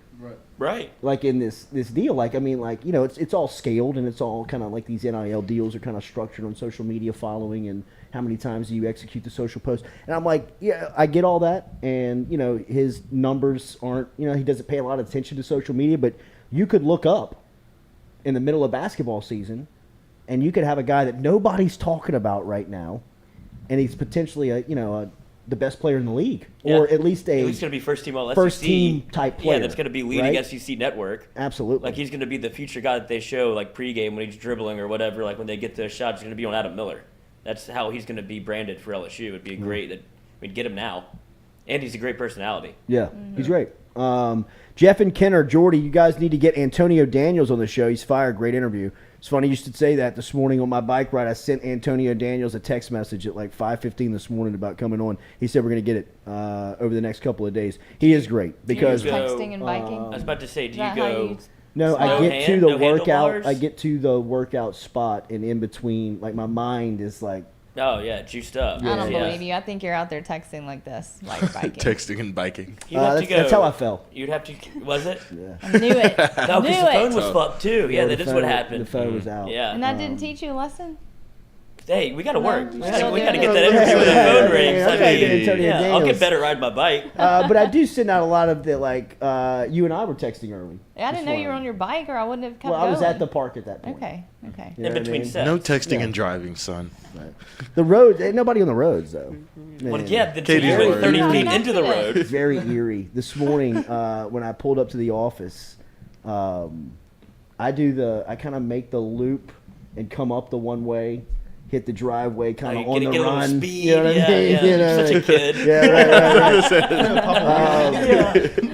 And it's dude, like when I got out of the car, you got to have your head on the swivel, bro. Absolutely. 3:50 in the morning. You know Yeah, what I you mean? do. And it's You got a cigarette? Very, very. Eerie It's time. very dark outside. Yes. It's very dark and quiet. Yeah. And as soon as I opened the door, they had two dudes on bikes riding down About to the be one two way. dudes with 3 bikes. I mean, dude, and it tightened me up. You know what I mean? Like I was like, and I mean, it kind of check you, bro. It'll humble you. Real quick. 3:30 in the morning. It's very early. Nothing good happens after midnight. You're still in that time and if window. they're not in workout regalia. Right. they're like, Exactly. That's when you know. What up, fellas? Yeah, y'all hit the lakes already? You're on like a little kid bike, like a BMX. Yeah. You're like, what's happening here? It's guy. not your bike. Remember our friends over at Dead Soxy? Great promo code happening. Yeah, at Dead Soxy. Just Jordy is the promo code to get Nice. 35% off. We'll have a little display soon in our sock drawer. Hit them up at deadsoxy.com, but they've got custom-made socks for you. Remember, you can get 35% off when you use the promo code Jordy. Great gift ideas, birthday presents, anything coming up. But they have the custom-designed socks for LSU fans, including the Joey B's. Pick them up today at deadsoxy.com. Deadsoxy.com. Use the promo code Jordy for 35% off over there. Baker Mayfield heading to Carolina. The Panthers are acquiring the former number 1 overall pick, Mayfield, from the Browns for a 2025 fifth-round pick. Great trade. That is a great trade. Great trade. For Carolina. Yeah, that's what I'm saying. Yeah, if you can get absolutely. a first-round pick, you don't forget Baker wasn't that bad. I don't know why is The his slander, reputation. I don't know. Yeah, I guess the why is Odell there? thing. Yeah, and then like just. I mean, some- does Odell still carry that type of weight in the league? I mean, he's I been think when banged up. Well, I think when he turned it around and he played Yeah, so well, it looked in bad Los on him. Angeles, It did look Yeah. bad on him. It looked But bad on I Baker. think Baker was just so hurt, and he Yeah. was trying to gut it out because he didn't want what actually happened to happen. Where he's like, oh, I'm injury plagued, whatever, I can play. Let me try and win the team over with. I'm gutting every game out. Instead, they're like, bro, get out the game. You stink right now. Like, Get this man out my get game. this man out my game. Every time. He can't because he was hampering. He was hurting you more than he was helping you. Right. But I think if you look at some of his early games, like his rookie year, Yeah. gets him to the playoffs. Like, I mean, he you was can the savior definitely of the Browns. win NFL football games with Baker course. Mayfield as your quarterback. Yeah. Like, I got no Above issue. Sam Darnold. 100%. Above, I would probably put him above half the league. I would put it, 15 and 18. But all these stats, like in passing rating terms, he ranks 33rd among 43 qualified passers. His accuracy's terrible. Yeah, it really. he's a I mean, it gunslinger. really. Yeah, I is. mean his accuracy's terrible, and like what it all comes down to me in good quarterbacking, and not to me. I mean, I just heard quarterback coaches and people that play the position talk. I mean, quarterbacking is all about decision making. It really is. I mean, if you have a clean pocket or clean enough pocket where you've got enough time to make a choice, you've got to make the right choice, and that's why the position is so hard because they have a war that's happening 3 feet around you. Where, I mean, bombs are exploding, people are dying. I mean, people, you know what I mean? Like it's kid just got killed over I mean, here. it's chaos happening around you, and your job is to remain calm and throw it to the open person. You know what I mean? While these world-class athletes are flying around the field in front of you. So, I mean, it is a very challenging position. And when you have talent like Baker Mayfield, like kind of like Brett Favre had. You know, Brett Favre Mayfield reminds me of Favre's style. of, he'll be running towards the sideline and he thinks he can throw it into the middle of the field because he's got this freaky arm strength where he can flick his wrist and it'll go 60 yards on a dime. And in the NFL, you can't make those plays.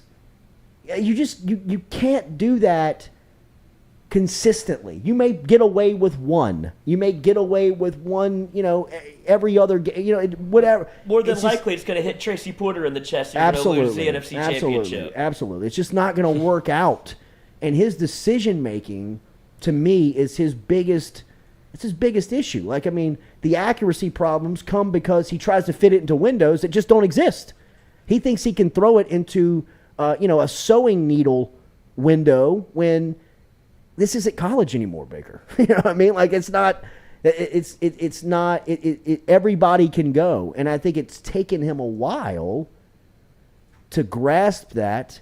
And he's still, I think what he probably figured out was playing hurt in the league. It's not like playing hurt in college. You can't give that rah, look at me, I'm hurt, everybody follow me. Like, hey, Baker, if you're hurt, man, get it right so we can win. Right, you're playing with my money. Yeah, man, that stuff doesn't do anything for me. Right. That stuff is, leave that in Norman. You know what I mean? After you win here, we're not planting flags on teams' middle of their field. We're not doing all that stuff. And hopefully he realized through this process kind of like, man, I just learned the business of football. Right. I've always kind of had the passion and the love for football where nobody's trying harder. You're not going to hurt me. If you do hurt me, I'm not coming out the game type mentality where, all right, we respect your toughness, but if you can't play while you're hurt, go sit down. Right. And get healthy. The Panthers already won the trade, but if he got humbled and is actually going to, play better, they stole the trade. They stole it. They're a better team. Coach, we've won Cleveland. Right. That's crazy. That's how the NFL knew it was going to happen. Is it in Carolina or in Cleveland? I think it's in Carolina. I was going to say if it's in Cleveland. I know. I think it's in Carolina, though. Then the NFL has the schedule already, made up. They know what's going to happen. Yeah. Who's going to be their quarterback? I think they have Jacoby Brissett. Did you say Cleveland? Yeah, Jacoby Brissett. Is it Jacoby Brissett? Well, I was talking to my man Ron the Don. Ronnie? Ron has the insider. He said the NFLPA said that since they haven't criminally charged Deshaun Watson and that they threw out most of the cases, they won't suspend him this season. No way. So he'll be the Browns quarterback. No way. Goodell could still. I'm not trying to cut Ronnie's legs out from under him. Oh, you don't think that's true? I just don't think that the NFL. I don't know how you can do that. I don't know how because the NFL has shown that they give a damn about public perception. Yeah. They will act without evidence. Right. Right? This is what you want us to do, man? What more do you want? What you want us to do? What you want us to do? Why do you have so I know many they're throwing towels? them out, but the perception. You know what I mean? This is, and I'm not getting into that stuff, but it's tough. That's a bad deal. Yeah, the it Deshaun is. Watson thing's bad. It's a terrible. bad deal. It doesn't matter in the day and time whether it's after Me Too, all that. It doesn't matter. That's bad shit. Yeah. You can't have that representative at that position. And I think what the worst look is for the league and has to be talked about in headquarter offices, the NFL offices, is making him the richest player in the league. That's what I was going to say. You got $230 giving million him that amount of money after it's been paraded in these, victims' faces. It's you saw more reaction after that contract was signed because I think how disrespectful that was to the people involved. I think he got kicked up after he signed that contract because people were like, no way. No chance. Don't you think that Cleveland had to have some sort of conversation with the NFL before they give away that type of money to him in that midst of this storm, guaranteed? There's no out. There's no way that I can believe that the NFL didn't have league discussions with, hey, man, if we're going to do this, we're going to make him the highest paid quarterback or we're going to make him the highest player paid in the league, in the history of the league. There's no way that the NFL was caught by surprise with that. I think the Saints were probably talking to, Madison Avenue to headquarters like, of like, yeah, hey, look, feelers out. we're all in. The Saints were all in. Yeah, well, and you have to. It's not like they're giving that money to prove a point about what he did. It's like, oh, we don't care. It's because Deshaun Watson is owed that money because of his talent. Like, he's probably that good. Oh no, how to get the contracts. Well, he got paid his worth. That's the NFL showing you the grimy business. Absolutely. Of what it is. Like, Yeah, it's really good. you can tell me you There's care. only 32 of these Yeah, dudes. you can tell me you care and you want to protect everybody and you're out for everybody's greater good. But when it comes down to it, and you got a chance to get a quarterback, you see what the league, how it operates. I'll do whatever it takes. I'll make you the richest payer in the league in the history. Saints are about to give up a lot of their talent. Equity, yeah. I mean, like a lot of their roster to get him. And those are the biggest thing for the Saints this offseason was missing on Deshaun Watson. No doubt about it. Because he settled 22 of 24 lawsuits. Well, yeah, that's why a lot. That's why he needed the contract. That's what Ron was saying. He settled most of them, so that's why they wouldn't suspend him. Right. I mean, he still denies all of it. He denies all the allegations. I don't know what they're look. I'm not getting into it, man. According to his lawyer, happy endings aren't illegal. Right. I mean, the stories are obviously true. Yeah. Because of what his lawyer said. I guess. Yeah. You know what I mean? Like they pretty much came out and said he did it. But we don't see the harassment. Right. Behind it, paid for his service. I mean, he literally made a girl cry. The numbers alone, bro. I know. The numbers I know. alone. I know. You know what I mean? Like, well, that's where a lot 25 of them. Right. Yeah. That's where a lot of from the player side, I've heard interviews with former players who go, and it's the number because it's a bizarre amount of trainers to have. Like usually you find one and they know what they're doing. Like y'all have a conversation like, okay, this is working for me. And that is a relationship between athlete and player that's almost like an agent advisor type. That person is like a personal trainer. That person is with you. It's like a chef. It's a trusted it's a position. part of your team. It's not, hey, you got a masseuse? Yeah, you know, on Instagram. Right, like it's not. That's not the world that they operate in. He used 66 therapists during a 17-month period. I mean, that's a lot of massage therapists. That's a lot of different ladies. 3? I mean, 3.8. I mean, 4. 4. Well, she could have been really short. Eddie Haskell says Michael Vick was never the same after he was suspended. I don't know, Eddie. Whatever. When he played the first 2 years in Philly, bro, he was dominant. He was dominant. He says, I don't think Deshaun Watson will ever be as good as he was. See, I do. How old is Deshaun Watson? Was he 25? I mean, 26? 25. I mean, he's not even really entered his physical prime. I know. Yet. And I mean, 26. I mean, he's 26 standing years so adamant old. on this too. I mean, I think he's going to be 26 years fine. old that just got a year off of football. Right. Yeah. You know what I mean? Like from a physical standpoint, his body didn't take the crashes. And wasn't he the most sacked player in the league at one point? Oh, absolally. Houston was a dumpster fire. Houston was terrible in their offensive line. I was going to say he took all those beatings.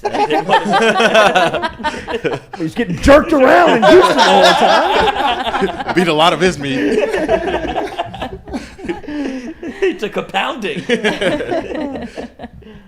I think he's going to come out of this fine, honestly. Oh, he is going to. He's going to come out of it. He's already fine. He's going to miss games. Yeah. He's going to be suspended. You think? What? Yes. He has 231 million reasons to be fine. Yeah, he's gonna, I mean, he's going to be fine. And he's going to play. He's going to play football again. Yeah. But Goodell's got to suspend him.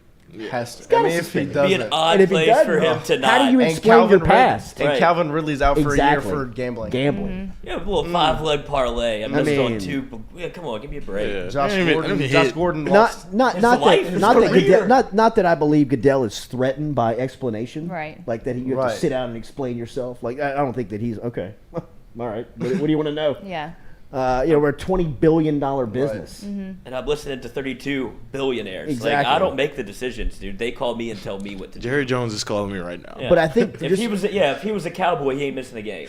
For the past of what he has done, like the things that he's acted on, he has to act on this. Yes, this is right up his alley. You've done this too many times. You're not going to act on this? And you've ruled on this with an iron fist. Like, Right. every decision you've made, whatever you've injected yourself into an arena where there wasn't anything that happened legally, you've still stepped up and made a decision yourself. Said, well, this is the NFL rule. I'm judge, jury, and executioner. I don't care what happens on that end. Yeah. Like Tom Brady didn't do anything illegal, you know. Right. And it's like, well, I'm still going to suspend him for 6 games. It's like I didn't break any rules. Right. But I think you did. It's like, well, you can't prove it.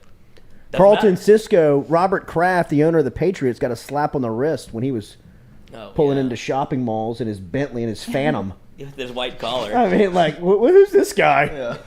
Hello, ladies. Right. Hello. I'm here for the happy ending. Got a couple. Right this way, you couple billionaire 80-year-old. 80-year-old. Yeah, God, you gross. Old perv, This won't dude. take long. Come back here. Yeah, right. It's gonna take Here, let me forever. show you this. Yeah. Get out of here. Keep the Phantom running next time. And not only that, Kraft's the ones making the rules to Goodell. Right. You know what I mean? Like, Goodell's not picking up the phone and saying, hey, Bobby, look, man, you can't show up to Patriots games for a month. He'd be like, hey, Raj, guess what? You can't show up to Patriots You're games for a fired. month. Yeah, right. I mean, do you see what Raj's salary is? It's $50 million, It's isn't it? $40 million a year. He's go got be a a meat shield. lifetime contract for the NFL private jet for life. I mean, the perks. The are perks ridiculous. alone of this thing. Yeah. I'd sit up. $63 million a year. 63. Oh, It went up. Yeah. So it went up during. You gotta It went up raise. during COVID. You got to raise. Right. Yeah, working. It went up during Inflation. COVID. Yeah. So $63 million. You think he gives a damn No. about what you think his No. feelings on Deshaun Watson are? Nope. And if I got to sit down in front of Congress, Which he if I- has. yeah, absolutely, and take the bullets. Yeah. You know who he was taking those bullets for What is it? Dan Snyder. Dan Snyder. Yeah, because Because Dan Dan Snyder, Snyder- you know where Dan Snyder was? He was in Paris. And they called, it's like, you have a congressional meeting that you have to be. He's like, I'm not going to Yeah, that. he's like, I'm not Raj, gonna be here. wake up. Move. What I'm not doing that. Yeah. Call my assistant. It's Roger Goodell. Right. Yeah, he's just not even like a peer. He's like, no, might as well, one of my I think they colleagues go. subpoenaed. I think they subpoenaed did, and he Snyder. didn't show up. And he didn't show up. Yeah, what a move. He's I'm just not staying mad in about France. it. Like, you think those So much guys money. think they I play by the know, rules? It's hilarious. You think they play by the rules? No. Like Congress has subpoenaed this guy. He lives in D.C. It's so awesome. He lives in the city. And he Can't make skipped it. out on, nah, sorry, man, I'm going to send my boss. Yeah. Sorry, guys. Yeah, Get you know out of what? town. Yeah, I got to bail. Fire up the jet. We got to get to Paris. Yeah, and that's what I don't think, like, I would imagine people realize this, but they live on a different planet. Totally different. Like Yeah. a totally different stratosphere. They don't They play have by your no rules. idea. When you have that They kind can of kill money, people, Yes. make it go away. Yes, Absolutely, it's they've done everything it. They've done goes it. through. Right. Who do I have to pay? Right. I mean, there's no Everything at your coincidence that Aaron fingertips. Hernandez's first call was to Robert Kraft. Right. Help You know what I mean? Like, help. can I have this body? Yeah. I got a place in the basement, Aaron. Come on over here. Yeah, 8 people. Can are I gonna have the show gun up to your too? door. Yeah, like that's, I mean- that's gonna be like the Fixer and Yeah, the wolf. the Wolf. Yeah. absolutely. That's Absolutely. what the NFL has. Yeah, they do. You know they do. Clean up this body, Yeah, that thing's dissolved in some acid somewhere. 100%. Please. Hide bodies. They please. When completely get rid Travolta of them. says, please, and the wolf, excuse me, can you say please when you ask us? And the wolf's line after that, when he's like, this is the best. Pulp Fiction, that part of I was the going to movie. say, it's I Pulp know, Fiction. love Yeah, that. Pulp Yeah. Fiction. Yeah. Great movie. That's the best scene. Great character. Do they speak English and what? Say what again? Right. Remember, Daily, we're brought to you by GoFlow. Our friends over at GoFlow IV, GEAUX, FlowIV.com is where you can find them online. Look, we were over there yesterday. A lot of you are taking the service, going over there. You got to get an appointment if you want to be on time. They do take walk-ins, but they recommend you make an appointment. Easiest way to do it is just a long online. It's for your schedule. If you're in a rush and you want to get them in, if you want to go see GoFlow IV, best way to do that is to make an appointment before you stop in and see them. A lot of people been getting over there. Obviously, with the hot summer months, people dehydrated, wanting to stay healthy. This is a great way to do that over at GoFlow IV. Took the team over there yesterday. GEAUX, FlowIV.com is where you can find them online. GEAUX, FlowIV.com. Got a promo code over there. If you mention the Jordy Culotta Show, they'll take 15% off if that's your first time to visit the place. Check them out. GoFlow IV, GEAUX, FlowIV.com. We'll be back and close it out here on the Jordy Culotta Show, driven and powered by Go Chevrolet.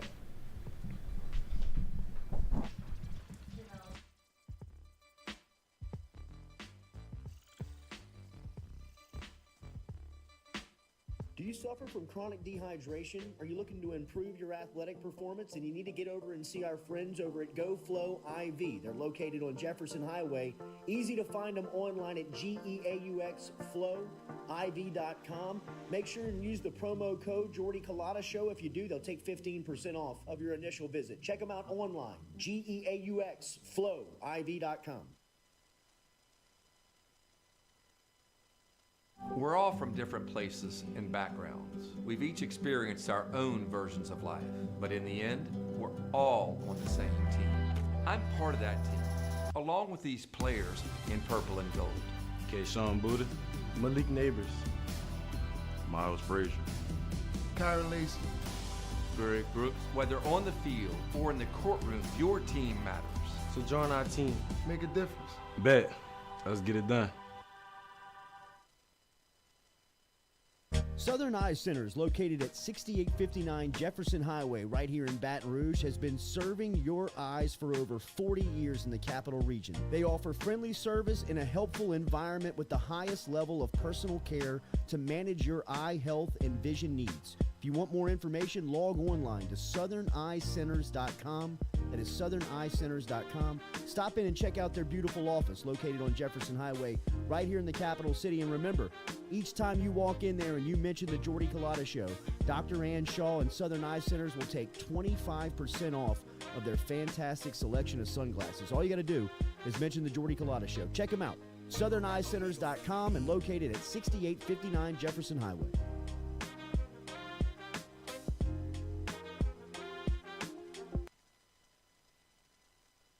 In a wreck, Gordon McKernan Injury Attorneys is ready to go to work for you. Come meet your team. I'm your intake specialist. I coordinate your case and connect you with your attorney and paralegal. That's us, your legal team. Thanks. And we'll fight to get you every dollar you deserve.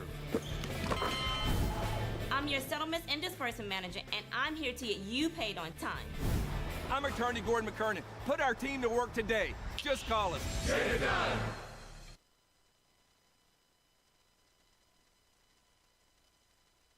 Hey Baton Rouge, when traveling through Natchez, Mississippi, whether you need to fill up your vehicle or your belly, stop by Go-Mart and On The Go Deli. Go-Mart has clean restrooms, community coffee, an awesome beer cave, and a great selection of anything you might need on your trip. So stop by Go-Mart at 4 Sergeant Prentice Drive as you're entering Natchez on the left, and visit Tom and Wright Granning and their awesome team at Go-Mart. What else we got? One more voicemail. Hang on one second, Jamil. We're coming to you after this Jamil's just in there voicemail. talking, we're all snapping at her. Shut up. Shut up back there.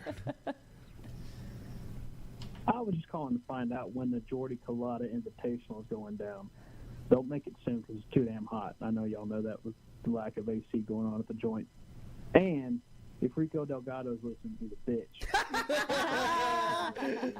Then my condolences to Jock. Bye. I was just calling to find. That's awesome. Bro, that's the Call Hall of Fame. There it is. That is. That's the one seed. That's what we needed. Yeah, that's perfect. That's what we've been looking for. Yeah, absolutely. Can't play it long. And you know what? We need to cut that up. Play that last part again. Let me hear that last part. Let me hear that last part. We should be able to cut this part up. I know y'all know that with the lack of AC going on at the joint. And if Rico Delgado's listening, he's a bitch. Sorry, WAFB. Sorry, WAFB. That'll be a fine wherever you are. Whoever you are, where are you It's calling from? Spring, Texas. Okay, I Send love us it, a dude. dollar. See, that's what we need. We need to know your name.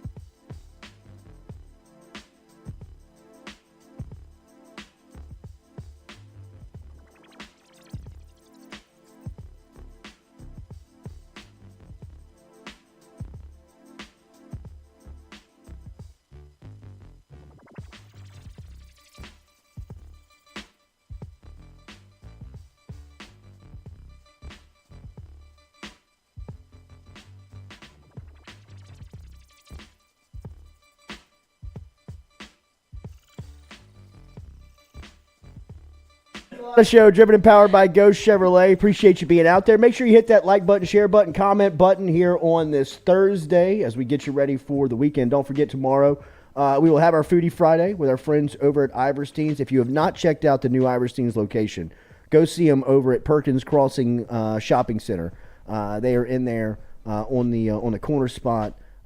Great space. They're serving lunch daily. They got hot plates for you. It's still their great selection of fine butchered up meat over there. But go check out Iverstein's. Our Foodie Fridays, obviously brought to you by Iverstein's. All right, our friends Frank and David Alessi of the Podium Proof F1 podcast had a really cool moment for them earlier this week. They went live for the first time on their YouTube channel. Make sure you were checking that out. F1 seems to be a sport that everybody is, a lot of people are starting to take into. It's one of the fastest growing sports in the country. There's a lot of interest around it, ton of money in it. And Frank Alessi and his brother grew up around it. They've been passionate about it for a long time, and now they've got a podcast that they distribute weekly on all podcast platforms. And like we said, their YouTube channel, they go live there on Monday nights now. That is the Podium Proof F1 podcast that you can catch.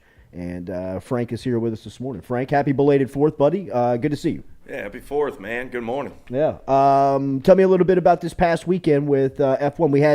We had David last week. We snuck him out of a corporate meeting to put him in his car. He looked like a hostage.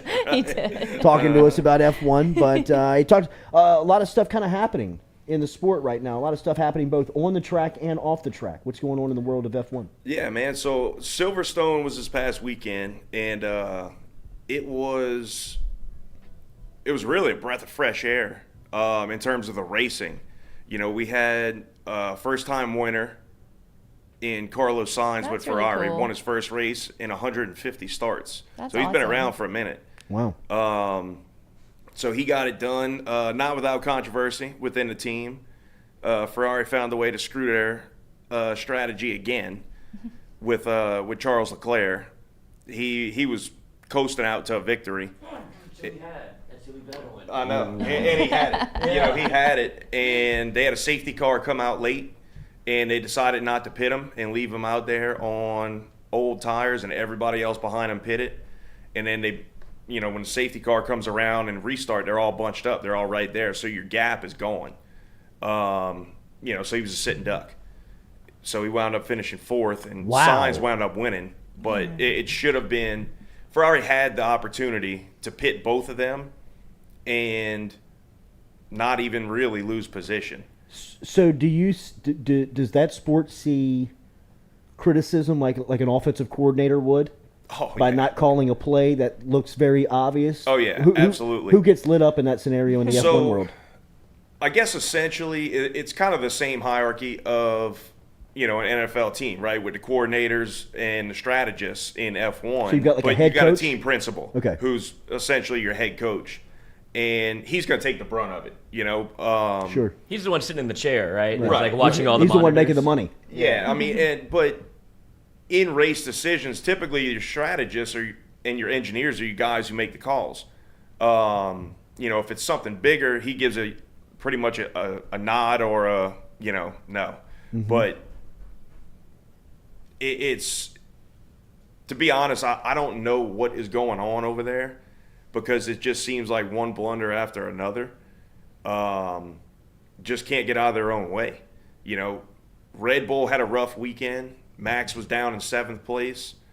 And if you're looking for an opportunity to pounce and make up some ground, that was it. Mm-hmm. You know, you had a 1-2 in the bag and you blew it. I mean, you could have taken maximum points away from this weekend, closed the gap down to Max by, you know, 18 points, and you didn't do it. You know, so I mean, to me, that's that's championships. You know, Red Bull doesn't make those mistakes. Ferrari does. It's going to cost them. Mm-hmm. Hamilton has been kind of swept up in some controversy over the last couple of weeks. He had a pretty good race, huh? He did. He looked good. That was the best he's looked all year.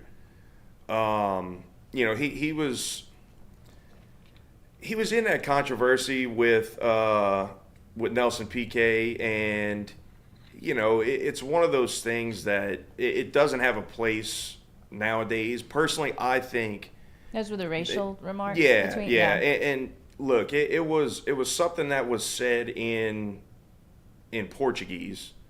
You know, so one thing you got to look at is before everybody starts jumping on is some things in other languages don't translate at all into English. So when you translate it literally, it might mean one thing, but in that language, it doesn't necessarily mean it.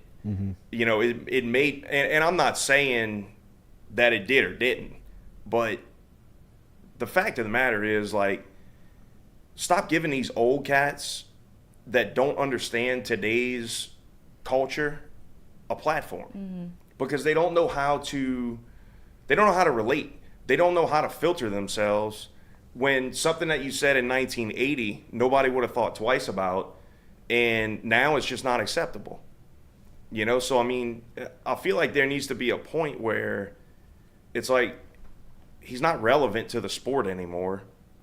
What are we even doing with giving him this platform and giving him this interview? You know, now obviously, you know, I believe it's his daughter or granddaughter is dating Max. So I mean, there's still that tie with him. But in general, man, I mean, a lot of these guys, they're just let them be past champions and go about their business.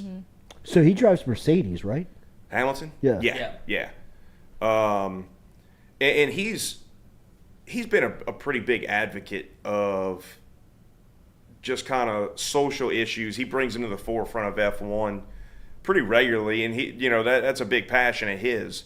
You know, and he does a great job with that in terms of his beliefs and his agenda, just bringing it in a positive light, you know. But he looked better this week than he has all year. Not surprisingly, this car has some very, very specific track tendencies, and we all kind of thought that Silverstone would highlight those strong points. You know, so we thought he would have a good race. It was pretty similar to Barcelona, where they looked really good, and then kind of fell off a little bit in the next few races. And then Silverstone, me and David were looking at it. It's like, man, I think Mercedes is going to be pretty strong here, and they were. You know, so they look good, but we'll see. I'm not ready to say they're back yet. Did they have a bad wreck over the weekend? Yeah, they had. It was one of the worst ones I've seen just aesthetically in a while. Now, in terms of the outcome, the driver was fine. It was Joe Guan Yu. He's a rookie. Oh, joke's on you. Yeah. But, you know, they touched wheels, and he flipped at the start, and he flipped upside down, and the roll bar broke. I can't believe they walk away from things like that. And it was, I guess when they hit, it was probably 150-ish miles an hour. God, I can't imagine. 120, 150. And, you know, he flipped upside down and slid completely upside down all the way down the track. And right before he was going to hit the tire barrier, the grass dug in. Can we play it? And he flipped around. I don't know. And got wedged in between the fence and the tire barrier. He completely flipped. Oh, yeah, here it is. Oh my It's unbelievable. Good Yeah, Lord, look at his head. Yeah, it was unreal. His head's skidding on the cement. Well, that's the thing. They're already So up to this is 140 the and they start. just started. Yeah, The this halo. is the start. Oh my Yeah, that's the start. How does it happen that quickly? Is that So normal? that halo that was introduced, I don't know if they have a picture from the side of the way he ended up, but it was Yeah, crazy. here's another view of it. Oh my god! I did see the picture from the side. Yeah. It was like, and Yeah, you where could he's see wedged his in there. head He's like not just getting peeking out. out. No. Wait, does he Like, if come there's out a of the fire- car? What do they do? Like, Thank God there was no fire. what do they do? Like jaws of life? To be honest, they didn't even show Drivers. how they got him out. After a couple years ago, It is like that. After a couple years ago, they had a really, really bad crash where there was fire involved and all, and somebody went through one of the steel barriers. Oh my gosh. And they showed the whole thing. And it was kind of one of those moments that changed the way that they handle Covered accidents. Where if the driver doesn't pop out the car right away Move the or camera. show movement, they don't show anything. Yeah. Because, I mean, we were literally sitting there watching this wreck a couple years ago in 20 with Roman Grosjean, and wondering, like, are we watching this guy die? Mm-hmm. Yeah. You know, so after that, he wound up being okay. He jumped out the car and, you know, he had some burns and all, but he wound up being fine. But after that, they changed it, and we sat there for 20 minutes not knowing what happened at all. Damn. But the halo on there, those little things that you see come on top of their heads, saved his life last weekend. You know, I mean, with that roll bar breaking, if that halo's not there, that all that weight's on his head. Damn. Frankie, tell them where to find the podcast. So we're on any major platform. We publish every Wednesday at 11 a.m. and starting this past Monday, every Monday coming up, it'll be 8:30 in the evening. We're going live on YouTube, Podium Proof F1. Podium Proof F1. We're about to log off the air, so as soon as we log off, type in Podium Proof F1 and give them a follow over there on YouTube. Click that alert button so you know when they go live on 8:30s on Mondays. That's where they'll be publishing their YouTube. And then, as he said, the podcast will go up every Wednesday here. It's great talking to you. Great to see you, bro. Have a great rest of the week. We'll be back with you tomorrow morning, 7 a.m. for our Foodie Friday segment. We will have, man, I know we have guests. They're slipping my bad. Iverstein something. Yes, for sure. Foodie Foodie Friday. Food guest or just guest No, guest? guests. Who's going to win the Austrian Grand Prix? It's tomorrow. You got a quick pick? He wants you. He I'm thinks you're going winning Max. all your bets, I'm so going- he's betting on you. The betting favorite's going to be Max. It is minus 110. They dominated that track. That's their home track. It's named the Red Bull Ring. And they've been outstanding at it. Yeah. So my money's on Max to win. I think Ferrari will be strong. I just don't know if they're going to have it. You All right, know. well, I'm betting it. He's doing it. Don't take much. Yeah. Don't take much. It's a Here. Red Bull Ring. I mean, Try come this. on. Yeah. I'm in. I'm in. All right, have a great day. We'll be back with you tomorrow morning, 7 a.m. Make sure to hit that like button, share button, comment button. Give them a follow on the F1 Podium Proof podcast. We'll be back with you tomorrow morning. Let me parlay it.